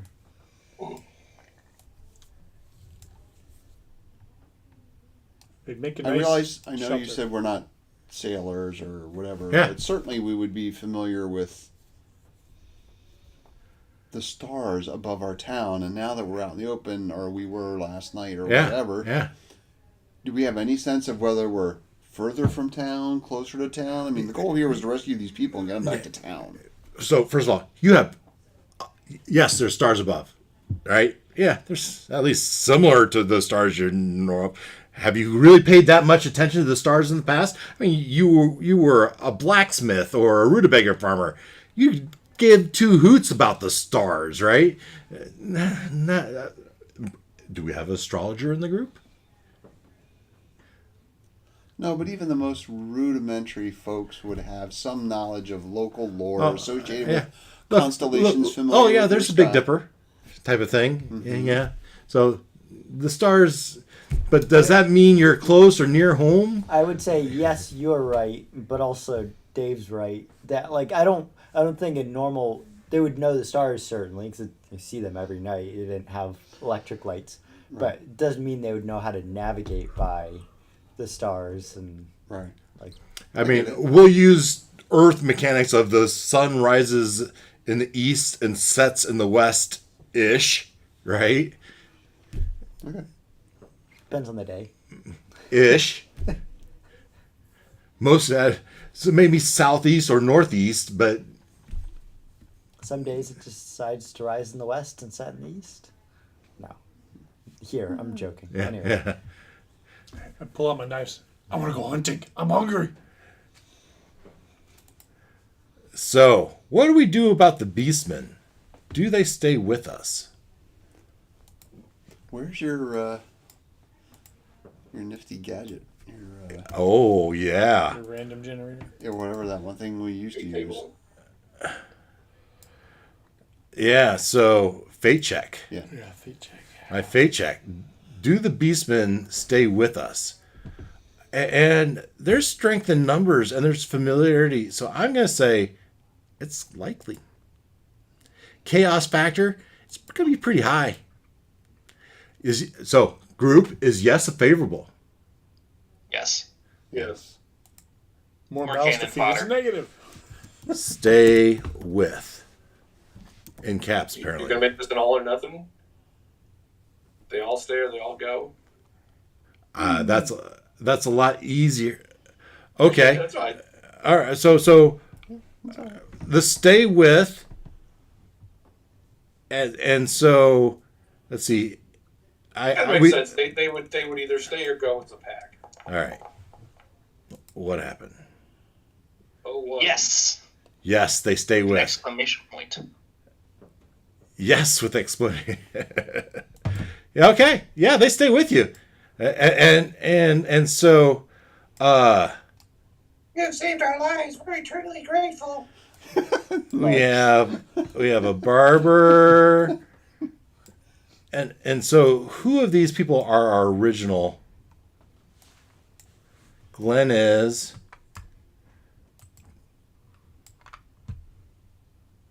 The blacksmith. I don't know if that was original. That was Ken's. Blacksmith is not original. Oh. He's a recent acquisition. Mine was original in terms he came from the first session. Yeah, the butcher was not.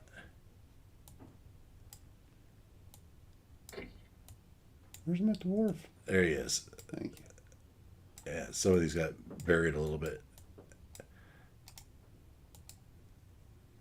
And what do they got? The starry thing. All right. Okay. So let's line up our henchmen here. What do we got? Philomena, you have the butcher. All right. Chip, you don't have any. And Ken, you have the blacksmith. And Christian, you have the rutabaga farmer. Correct. All right. So let's see here. Let's do this. So you know which ones are yours a little bit easier.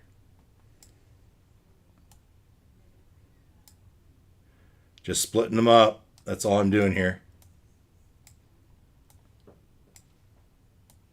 Doling them out. So you each have 3 again, right? And I'm going to give this extra beastman to Glenn because it was his thing that got him. Seem fair? Yep. Follow that? So write down so you know who you got.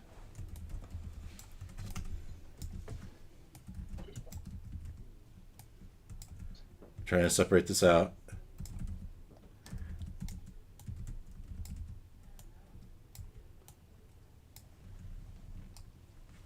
Okay, so who did I get? You got the snaky dude. Sneaky dude. Okay. Beef holding. Raka. Oh, Snake beefs, man. I got the rhinos. You got the rhinos, and Glenn got the bats and the ape. Christian, you got the insectoid.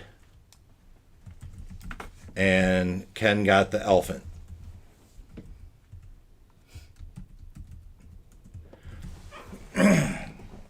Glenn, Yeah.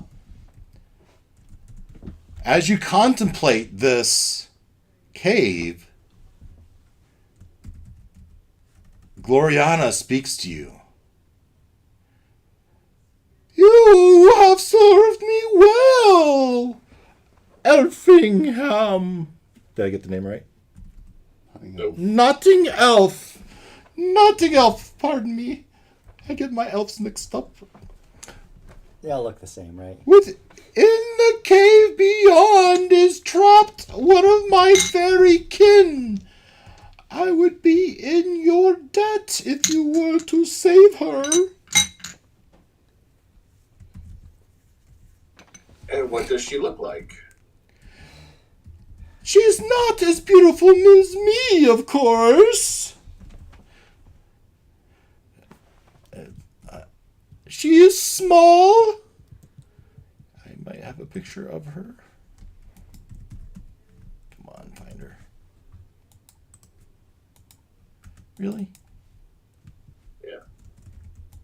I don't know if you care. I'm seeing this on Discord, but not in Foundry, if you care. I don't know why you wouldn't be seeing it in Foundry. Yeah, but it doesn't, because I can't see it either. I'm still. Oh, I haven't activated it. That's why. There you go. You'll be getting there pretty quick. Pretty quick.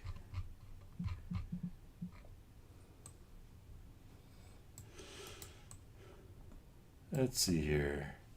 Do we have any pictures? Come on, I should have pictures.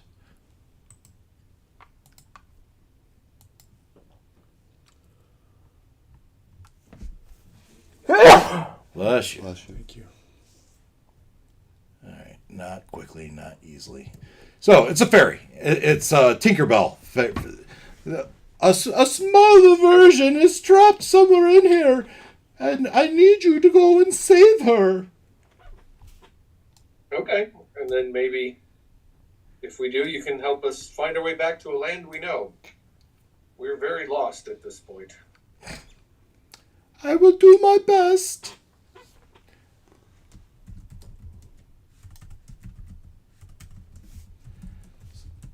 So, you're on a beach. There's a cave. It's 10 a.m. So you're not going to ask any other questions, like what's keeping her hostage, or... Fair point. I didn't figure that. Bye. There. Say it again. Well, I was just asking if Gloriana, if she could. Can you hear me? Yes, she was just saying, of course, my child. What is keeping the fairy trapped in there? Yeah.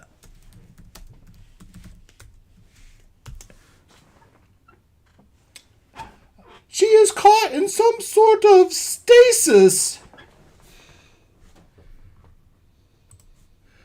So magic is holding her there. Magic is holding her there. And do you know if there's anything else in the cave that we should know about? Save her and return her and keep her safe.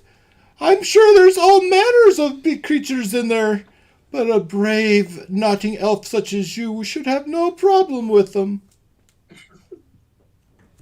Wink, and she disappears.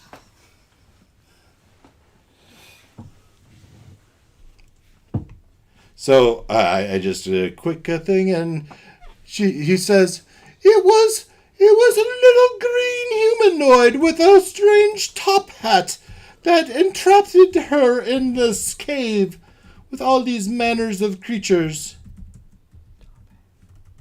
A little green man in a top hat? That's what he said. So you were making Lucky Charms jokes earlier?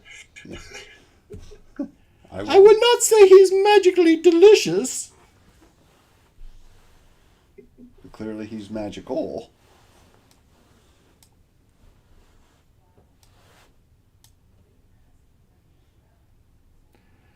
Okay. I'll be watching from afar. All right. Bamf. Does anybody have a light?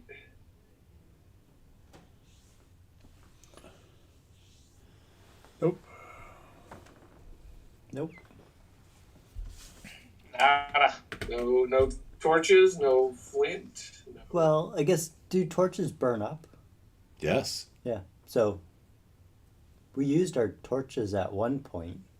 So, along the yeah. beach, you would find deadwood.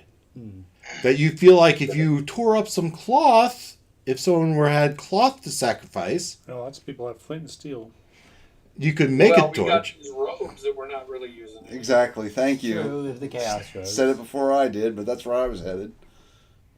Tear the robe into strips and make a ball on the end of a piece of driftwood and have at it. All right, let's see how many torches you could make. Although my guy fortunately has the. It'll be 1d6, and we're gonna just add 1. There's gonna be no less than 2. Dwarf can see in the dark. So you make 3 torches. You got torches the length of 3 feet, maybe sticks of 3 feet with a robe tied to the end in strips. Maybe you're probably gonna leave the robes in a pile outside the you're not gonna want to carry those unless you specifically want to carry those or wear them. Very fashionable. So. Very fashionable. Or maybe we give one to the beastmen because we don't want to look at their junk. you tie loincloths around your bat creatures. Your tail's a little offensive there, Mr. Bat Creature. Ooh.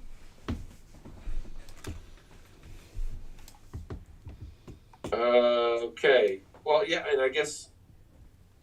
Do any of us have the whatever they call blind sight in here or dark vision? Dwarf Dwarves? I do. Dwarf and the halfling do. Okay.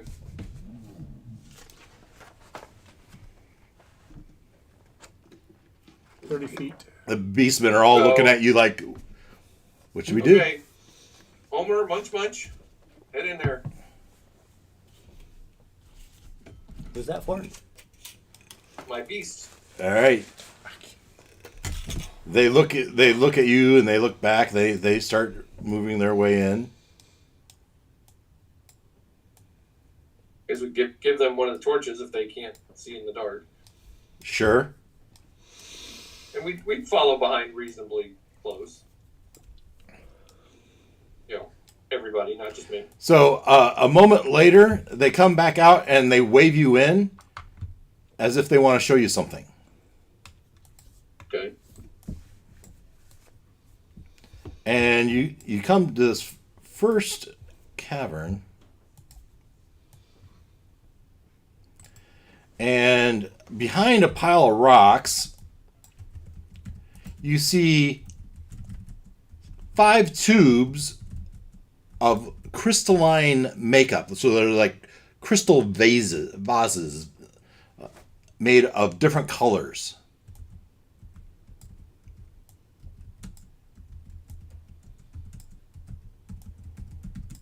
Anybody else coming in?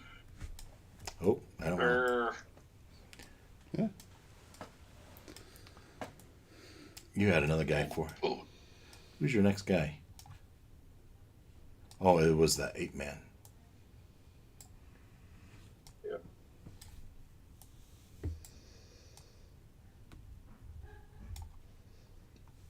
So I heard Ken say yes. Sure. I can't move the beast. What?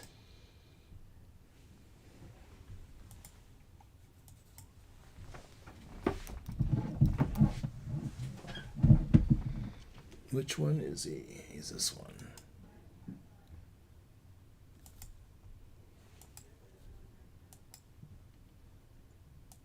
All right, now try. So room for 15, 20 Nope. in there. Now try. Yes. All right.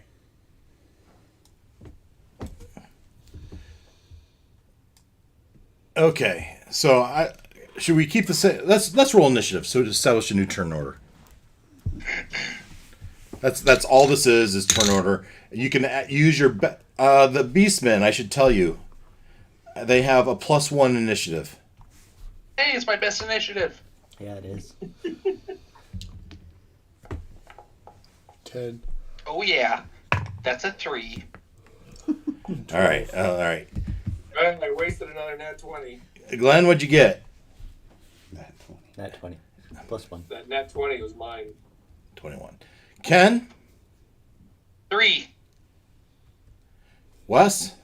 13. Christian? 4. Nice. Noel? 12. I'm sorry. 10.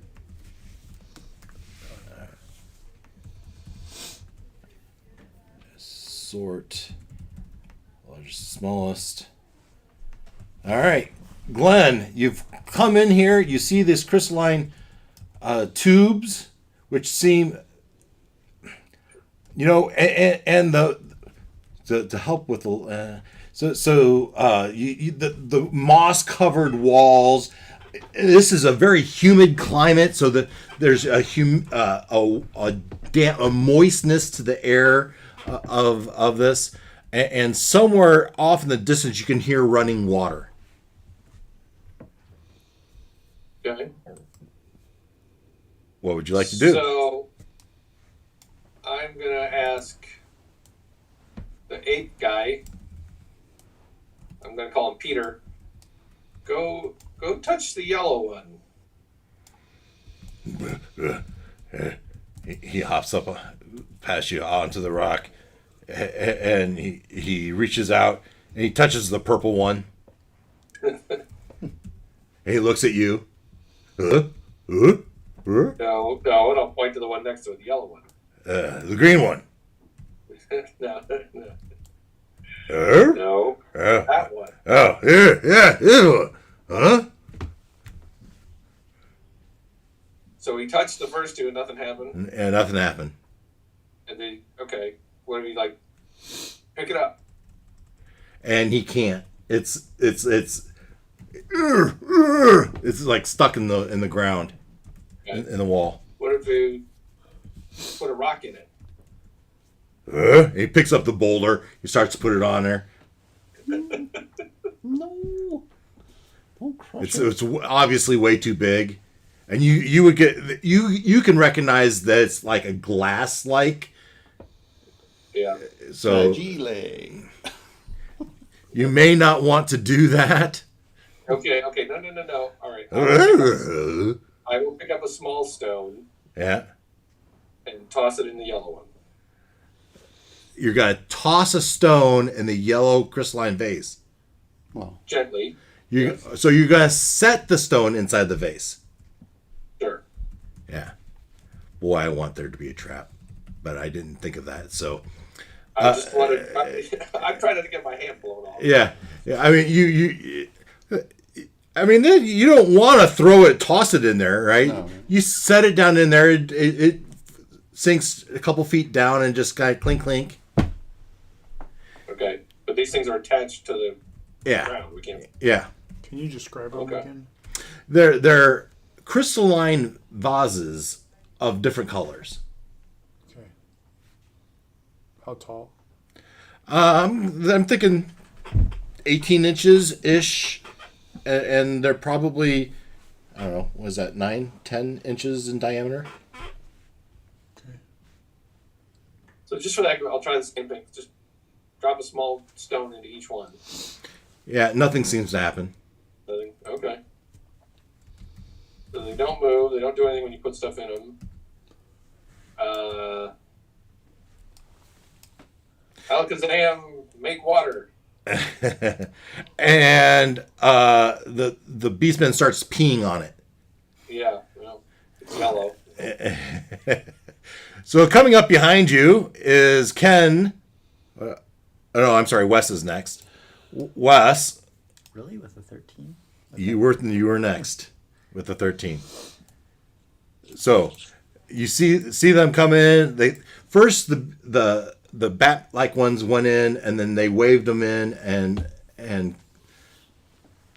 Nodding Elf Yeah, went. may as well go in. And you see them looking at those crystalline things, and they tell you about them, what they've tried. Mm.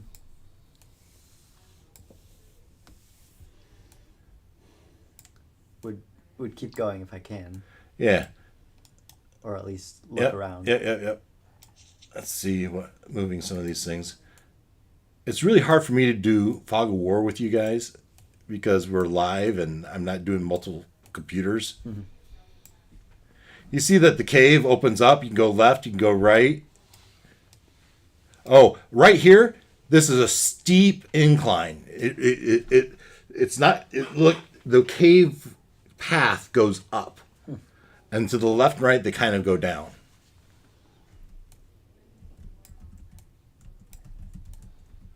And you definitely hear the sound of running water somewhere out in the front.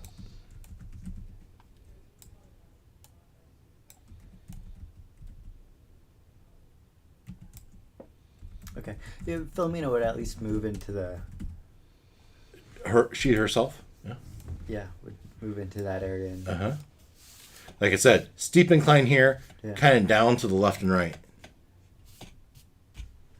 Would go towards the sound of water. So it sounds like it's coming in front of you, and it could be in any of these directions. Oh. To the left, then. Okay.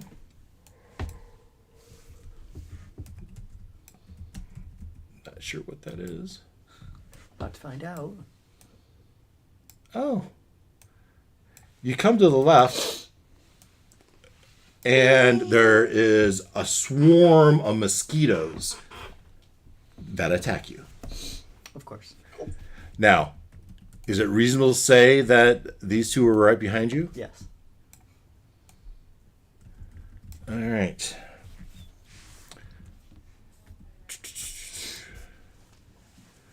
Swarm attacks Philomena.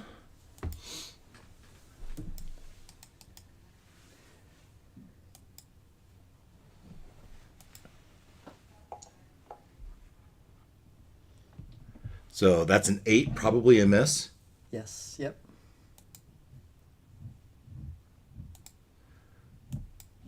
And your snake dude, that's going to be a 17. That's probably going to hit. So I should do this. Control Shift Command 4. Take a picture of the Beast Man.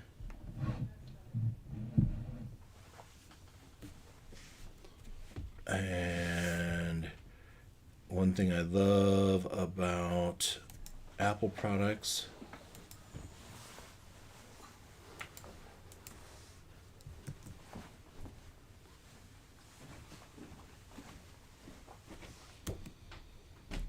There's your Beastmen. It's in Discord. So the Beastmen have +1 initiative. They don't have a spear. Their armor class is 12 for hide. They're going to have 3 hit points each. Oh, no, this says 4. 4 hit points each. Movement of 30. They attack with a 20. +1 fortification, +1 reflex, -1 will. And right now their alignment is neutral. They were chaotic, but you saved them from that. And they're still trying to figure out their place in the world. So their stat line's in Discord if you want to look at it. So with their attack would be a claw attack, which will make a D4 +1 because of their strength is +1. Right? So a D4 +1 on an attack. Right?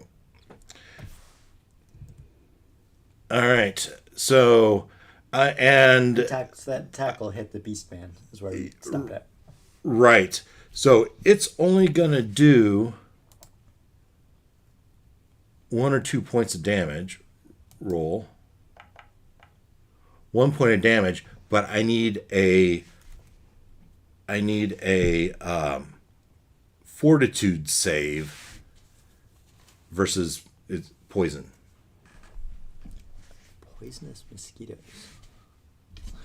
Something new every day. So what's the +1? You actually have pretty good stats. 16? 16's going to pass. All right. So you took 1 point of damage. And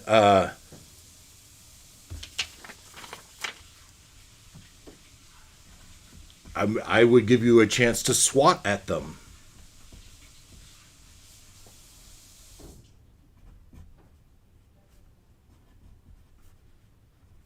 Just making notes. The butcher's not. He didn't get attacked, and he doesn't get an attack. Yeah, So, sure. Well, both will swat at the yeah. Go ahead. Give me attacks. just a D20. D20. Normal, whatever your attack is. I don't know if swinging a hammer or a flail at it. Oh, that's something we didn't resolve. Is what happened to the flail? I picked it up. I know, but you're gonna keep it? Well, I Mister- don't know. Does it do more damage than a longsword? Yeah. So I don't know if you're. That is something I don't know that I care about this game. Is I don't like that a wizard can use a long sword. Personally, I don't think they should. But so you'll have to look at your weapon. I don't know. Gandalf used it pretty effectively. I know, but doesn't mean I had to like it. Really, wasn't Gandalf's all- more of a sorcerer. and wasn't just like any old. Gandalf was also a semi-immortal being.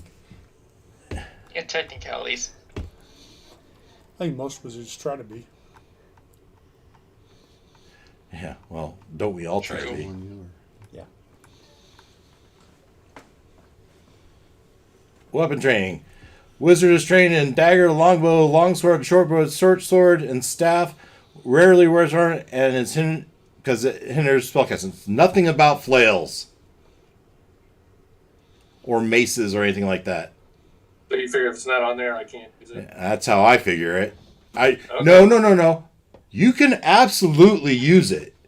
You just have to move down one in the die chain. Yeah. Well, then I'd probably offer up. Who wants it? Is there someone who doesn't have a weapon at this point? Because I don't know. Cleric couple uses guys a lost flail, their doesn't stuff he? in the water. Cleric could use a flail. It depends what it is. I mean, I already have a 1d8 pitchfork. I mean, I've only got the spear. Be nice to have a real. the barber would appreciate a better weapon than his razor blade. All right. You can have it.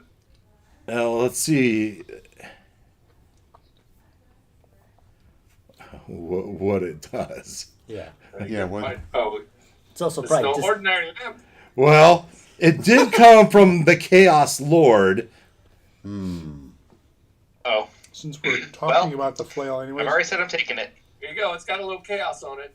I have an armor +5, -5 on it. If anybody wants it. I can't wear it. Yes! The barber needs everything. All right, you got it. Yeah. You guys had to strip down in the water, and so Yeah, I got it. Yeah. This would have all been resolved before now. Yeah.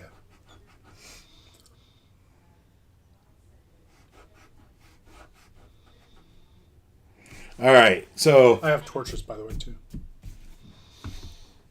So, in case we could light torches. topped with blackened iron and ringed with spikes, the Chaos Lord's spiked flail is a weapon of great power. In addition to being a +1 to both hit and damage, once per day, the wielder of the spiked flail can wreath the weapon in flames for 3 rounds, inflicting an additional 1d6 points of damage on a successful strike. So 3 times per day, he can do an additional d6 of fire damage. cool. I thought it would say that and becomes chaotic, but Yeah. I was feeling it should be. what is your barber? My barber, I'm gonna make him a warrior. good Okay. choice. Yeah, so that fits. There's the debate between the warrior and a wizard with the blacksmith, but I want to use that D-die effectively. Yeah. Darn Caravan Guard couldn't roll above a 1. All right. So you take you make a swat at the mosquitoes. Did I roll? I don't think I rolled. Yeah. Go ahead. Have Philomena roll. So 17. Yeah. You kill one. Like with swarms, aren't attacks supposed to be against the Yeah. swarm? And that would be D&D. That how it works in D&D. Yeah. As there's a cloud of mosquitoes here. I think this was plus 1. Plus 1 to attack. Yeah. 14. Yeah. You're swatting them away. The real question is, do you move back or do you push through? As you push, as you look to see which way you go, you see there's water in front of you. That's hard to say. Well, if you take a step up here, yes, Sure. Yeah. take a peek, all right, and you can look down this a little bit. I think you can see all this.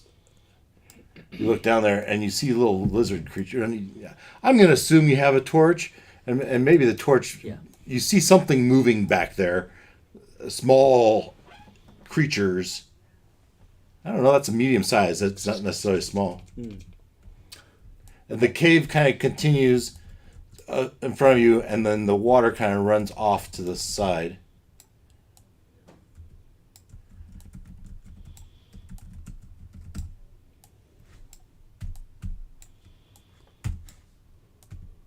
There you go. Okay. That's a pretty good view. Yeah. Yeah. So which way do you? Do you try to go through the water, or do you want to back paddle? Because you're not wanting to stay here. Okay. It would then.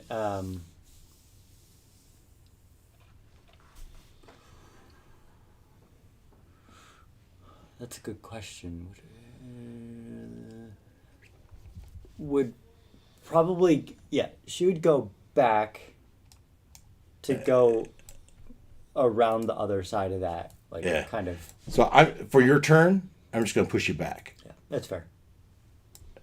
All right. I was thinking even like, so she'll eventually be wanting to go like right there. Up here. Yeah. Yeah. So that you're climbing. This is kind of a steep incline as you climb up. All right. And we'll get to that next turn if you have a next turn. All right. Okay. It's not that perilous at this point. It's West Knoll. As the Chaos Lord returns and I will wants its flail back. tell my rhino guards to join me and Where would you like? So you go in. move and dash to the junction there. Yeah. So I can say that's your movement. Now you have an action or a dash. And you see Philomena said, don't go that way. There's a cloud of biting insects. So I'll go in and go to the right. All right. So I'm going to put you like that and then straighten you out. Would you like to be in front or in back or in the middle? In between. Yeah. All right. And like I told him, you hear running water. All right. Noel. And. Oh, yeah.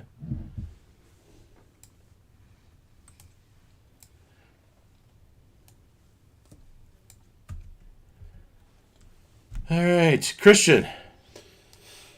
Right. Well, best be joining the party, I guess. So yeah, we'll head inside. So this is your normal movement to here. Now you have an action to dash or whatever else. Right.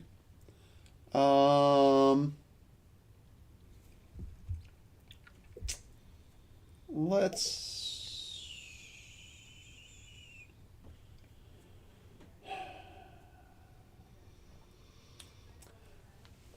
The dwarf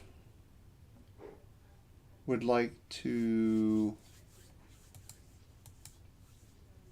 I'd like to come up to this open space by the blue cylinder, just the dwarf, Mm-hmm.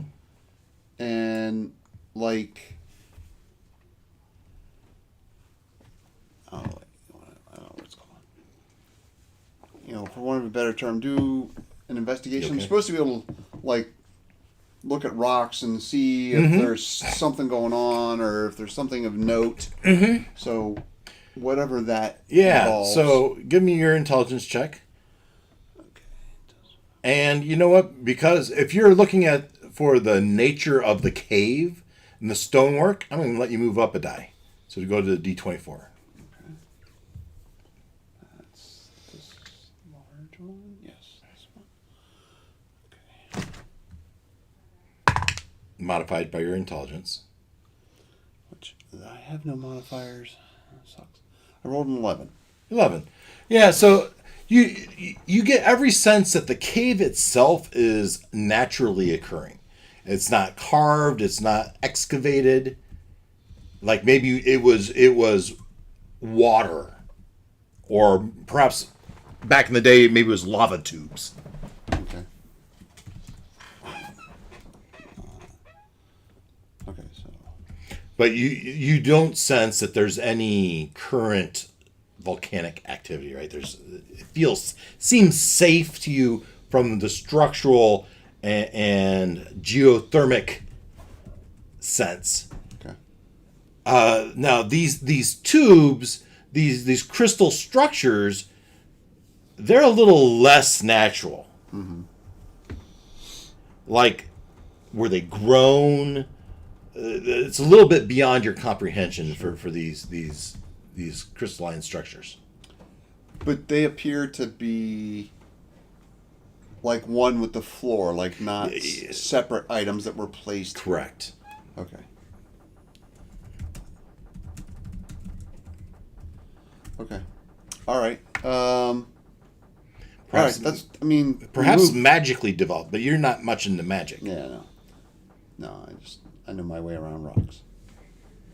So that's your movement there. And that's a pretty heavy action. I investigated. I looked around. So unless you have an action for your henchman. No. Well, let's have the farmer lead be ahead of the insect guy as far as that way, because he's got a weapon. Beastman doesn't. So I think that's good. All right, that was Christian. Ken. Okay, well, let's work our way in. Yeah. So use your movement. You get somewhere in here, pretty much wherever you want to be in this general area for your movement. Yeah. All right. We're all comfortable staying in the back. I'm sure nothing's gonna be bad. All right, Glenn. You've taken a good look at these tubers, crystal tubers. What would you like to do next? I'm gonna head into the next room to the north. As you push forward, you get warned not to go to your left. Okay. And Philomena might say there's quite a view from up here, but it's quite a drop off, and there's water below. If you want to cross this water, you probably want to go to the right. I want to go far right. I want to see what's going on over there. All right, so that's going to take a move and a dash. All right, and I'm going to put you right in front of this rhino dude. And then start clearing stuff away.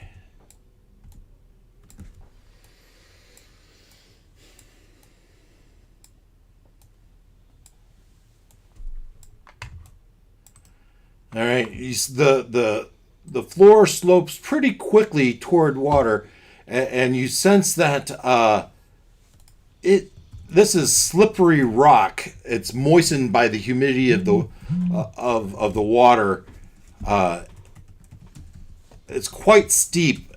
Do you want to slide down? You're afraid that if you slide down, you might not be able to stop yourself before you hit the water. You can see across also that you can get across here. There's a a landing on the other side of the water.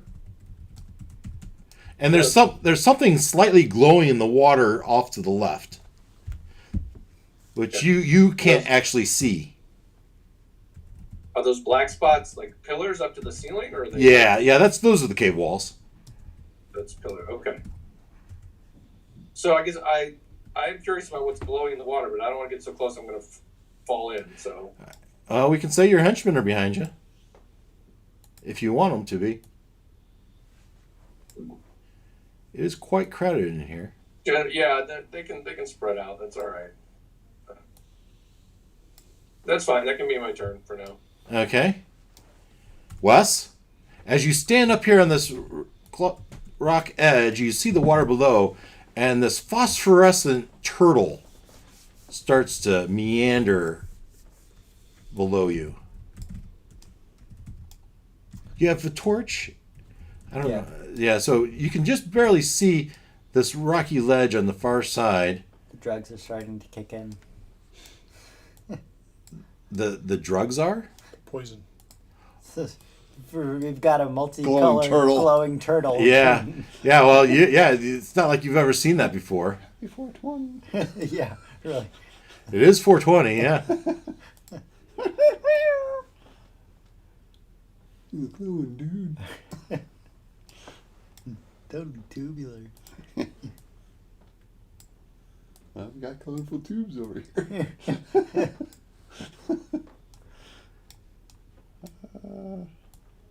I don't know if you get much more than this with a torch in your hand.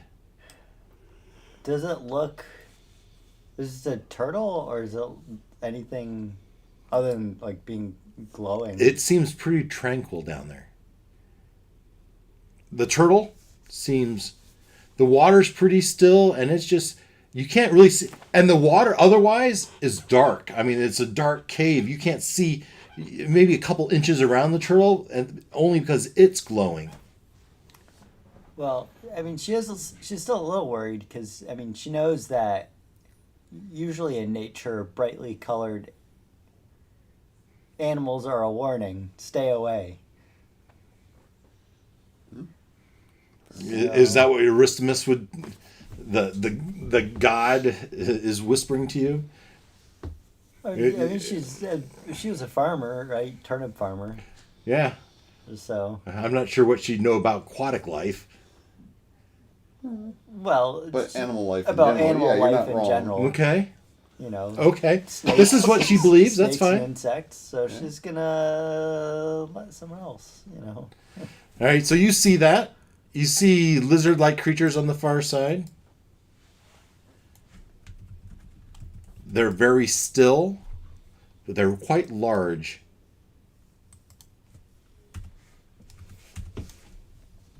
You've spotted one.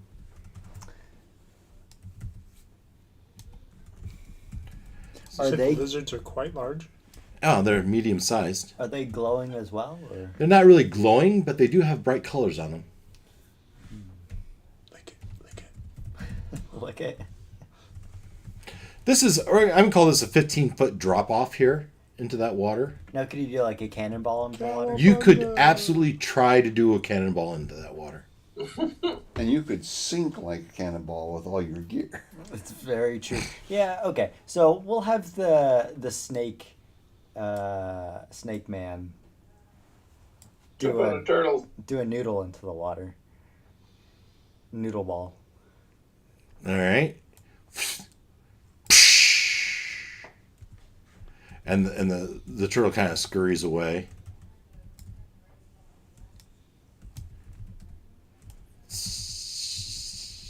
And just as he's getting out, he gets in the water and he kind of looks back up to you. Yeah. Okay. And yeah, keep going. And then he floats to the shore. Mm-hmm. Yeah, and the lizard attacks. Oh.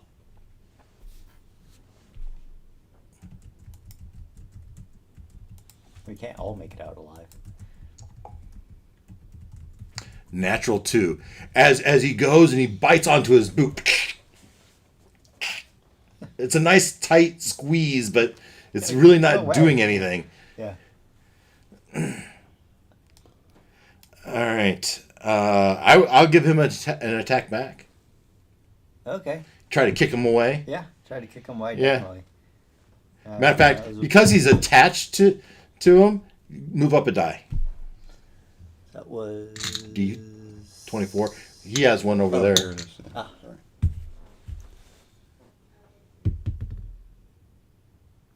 Ooh. So +1, 17. 17. As you kick him off, and he breaks free and he flies over here. And give me a D4 damage. There's a Around 5. here. There. 3. 3 points of damage. All right. And then he scurries up the wall. So down here, the ceiling is a good 40 feet up, as opposed to when you were 15 up, then 40 minus 15 is what, 25 feet? Yeah. So it's pretty tall ceilings here. Anything else in your turn? The butcher would move up alongside Philomena. Yeah. Okay. Done? Mhm. Noel.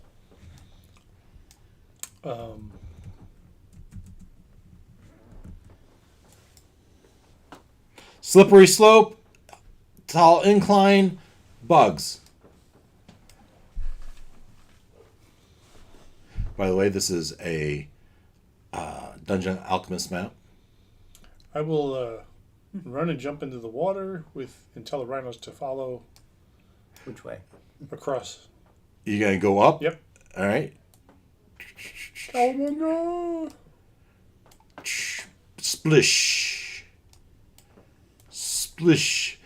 Now your rhinos can get a little bit further. I don't know why that jumped like that. Than you. Your whole move and dash got you into the water. These guys can start to climb out. Mm-hmm. I'm like a minnow in the water. And 2 more lizards drop down. All right. Rhino guy on the left.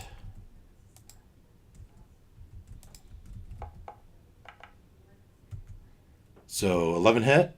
No, they're 12. 12. Oh, I'm sorry. It is a 12 to hit. It's AC 12. So Yeah. I guess they hit. Yeah.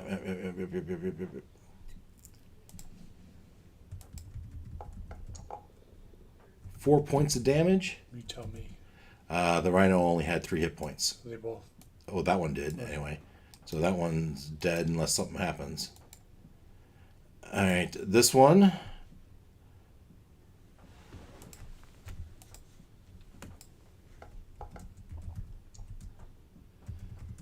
That's an 11 is a miss, right? Correct. As it falls to the ground and bounces off of him.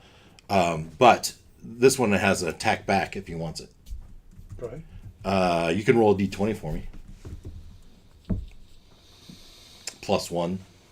Mm-hmm. 19. 19, d4 +1. It's 2. 2 points of damage as it scurries away and up a wall.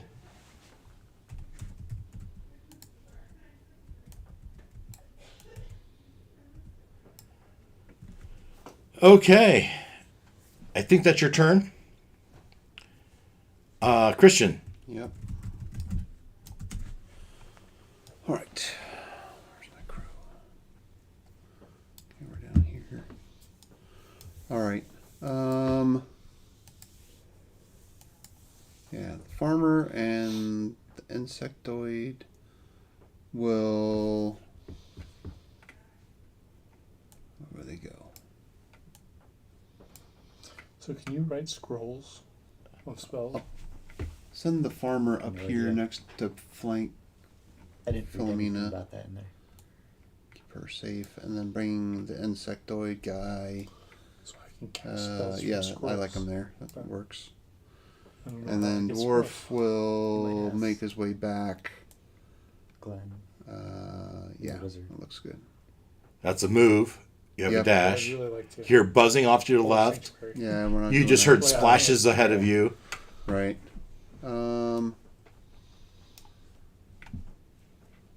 The dwarf will dash down here to back up the wizard. The dwarf will dash back down here to back up the wizard. All right.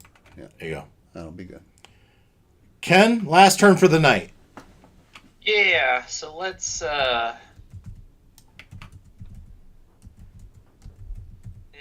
advance the beast and the blacksmith kind of up behind the rutabaga farmer.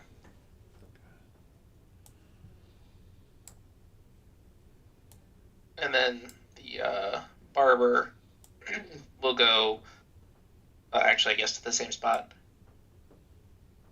I'm thinking that's just your movement. You have an action or dash. Yeah. I don't know if I want to dash. It's scary over there. You've heard some. Swat, swat. Exactly.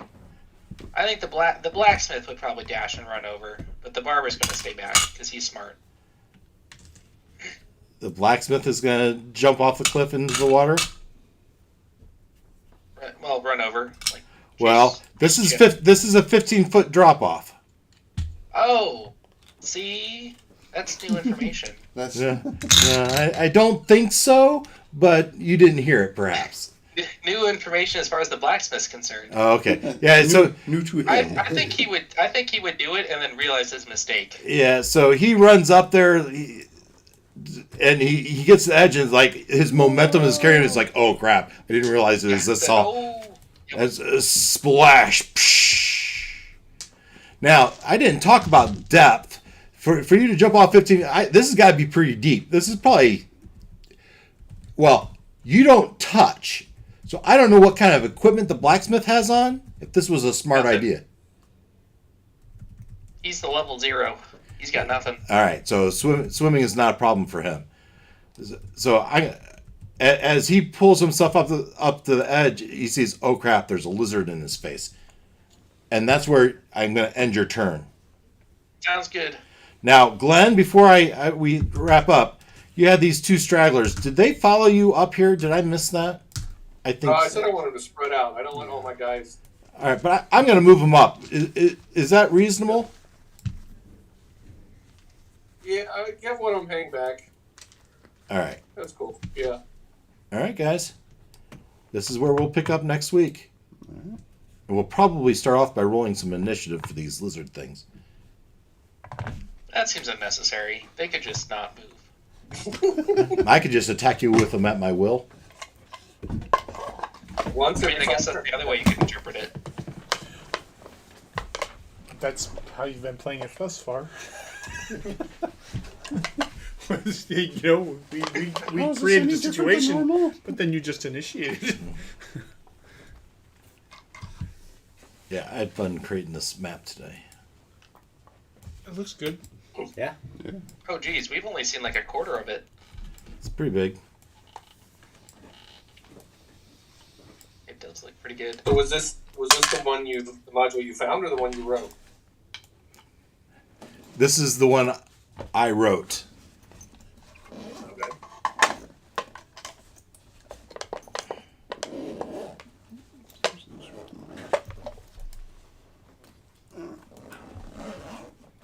Okie dokie, okie dokie. All right, guys. Next Thursday. Yeah. Love All it. right. Love it, love it, love it. So In the stream. End stream. Yeah. Stream is ending. And OBS. Jumping over to OBS.